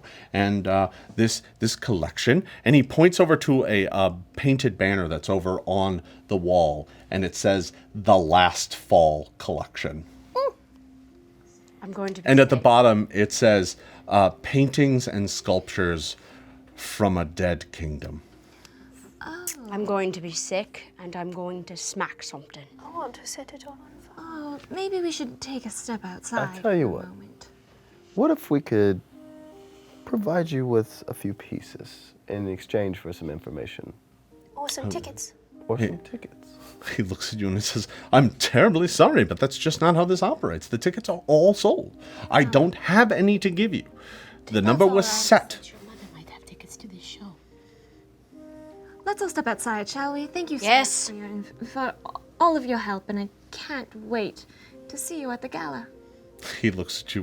"Best of luck to you. I'm afraid it is all sold out." Oh, yes, I hear you. And I will see you. I storm outside. Me too. Yeah, if you do miss it as you're about to leave, he says you are going to be missing one of the best shows ever. And in fact, this is many of these artists' final work. And you make your way back I grab outside. Omelet's hand. Before I go, Mr. Pratt, have you ever seen anything like this? He goes, "Oh, it's exquisite craftsmanship." He says, "May I?" And he kind of holds it up, and he gets out like a jeweler's loop, and he's like, "Oh, it's exquisite craftsmanship. I believe this was made in Absalom, was it not? Oh, yes, I was. can see the merchant mark here, yes. Oh, yes, this is quite an exquisite piece. Too bad it's incomplete." It was complete. "Oh, well, There are pieces missing that I'm trying to find. I believe Lucent may have them. well, if he does, he hasn't sold any to me, so I have not seen it before, I'm afraid. I'm sorry." I have plenty of money to pay for those. Why would you need to pay me money? I don't understand. I've told you the truth. Have you? he looks at you, and at that, he kind of looks at you indignantly. All right, then. I'm afraid I'm going to have to ask you to leave. If you're not We're going to on believe my our word, way- then I'm not we're just interested in on doing our business way with you. out. Okay. He kind of looks indignantly at all of you, and he's just like, yes, of course you think you You can just buy see your way into everything. Like pacing in gold front is of the end. glass. I'm outside Pacing with you. holding your hand. So you all gather back outside. I thought I could. So Let's walk away from the disrespectful. door in the front of Walk us. away before I start breaking things. Yes. I swear, yes, if we yes, see a yes, picture are of Andla, I'm setting things on fire. Nerve of this I city. think we have all of the art for the show. We do, and we also have all the. Oh, there's no I'm way you not going have to be enough putting art it in to that gallery for him to some of celebrate it. the slaughter of an entire civilization. We have some of the art of this show. We do not need have all tickets. You of it. have a good portion of it, though. We need tickets. We need to get in here. It's What imperative. is the possibility that such an event would have caught the attraction of your parents? My father, very low. My mother, is possible. Do you think that she might have friends who would have bought tickets to such an event? I'll send Are her we a note. really going to give all the paintings and sculptures? No, we're No, not. but we need tickets to this event to find We love. have to go. As you are sitting here discussing this, the door to the Thistlebrush Gallery opens again, and the elderly woman comes out. The elderly noble woman comes out. Siler Pratt's still inside, and you see him. He kind of comes up to the window and he looks down, and you see him kind of dusting one of the paintings and gives you all kind of a mildly dirty look. And he goes back about his business. And the lady comes out, and a carriage pulls up with a rather stout-looking gnome that hops out, and he promptly opens up the door and puts out the thing. And the lady, she's older, a little heavy, and she kind of looks at all of you, and she kind of goes. She just kind of shrugs. Well, don't just stand there. Get in. In the carriage? She says, "You want tickets to the ball or not?" Absolutely. Okay. All right. Do I recognize her? No. Well, great. Well, this is a terrible idea, but I don't. I'm going to get in. No choice. Sure. Let's go. She gets you all inside, and she looks down and she says, "Demply, please, just take us on a bit of a leisurely tour, if you would." And he's like, "Yes, sir, mistress." And he kind of hops back up in the front, and you are loaded up in the back of this kind of gilded carriage. And she says, "I don't believe we've met, although I do believe I met you, but you were very young at the time. I don't think you would have remembered me. I'm Lady Widland." Widland. Yes. And the moment she said that, you know the Widland family. Oh, you just don't know her. She doesn't get out very much. She's obviously a bit on in years. You know probably some of her kids, maybe. I don't know their kids. You're not 100% sure. And she says, "Now, I heard you talking to Siler Pratt. That rascal." Oh, yes. I don't trust a word he says. "Oh, well, he is quite right. The talk of the town is this ghoulish art gallery. Ghoulish is is a word horrible, for it. isn't Art gala. Quite. I'm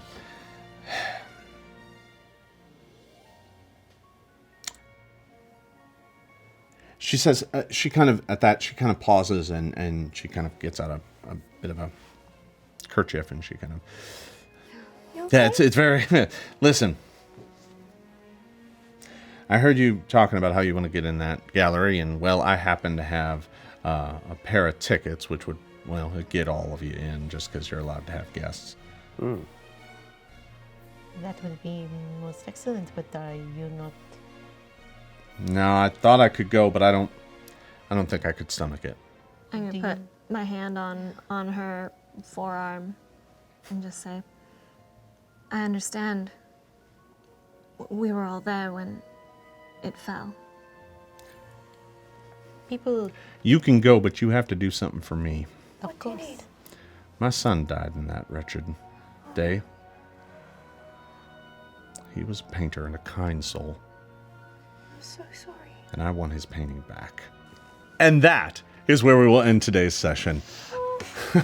I want to thank you all for watching and encourage you to tune in next week for another exciting session. If you want to learn more about this story, the characters, or the Pathfinder game, please visit knightsofeverflame.com. There you can find a synopsis of our previous episodes, stats for all the characters, and some Knights of Everflame gear to deck you out for your next adventure. Thanks again for watching, everybody. We will see you next time. Coming up on Knights of Everflame. I cannot believe we are here. He slaps his hand on the back of Virtok Hetun, your fiancé. Oh, I knew it. I knew it.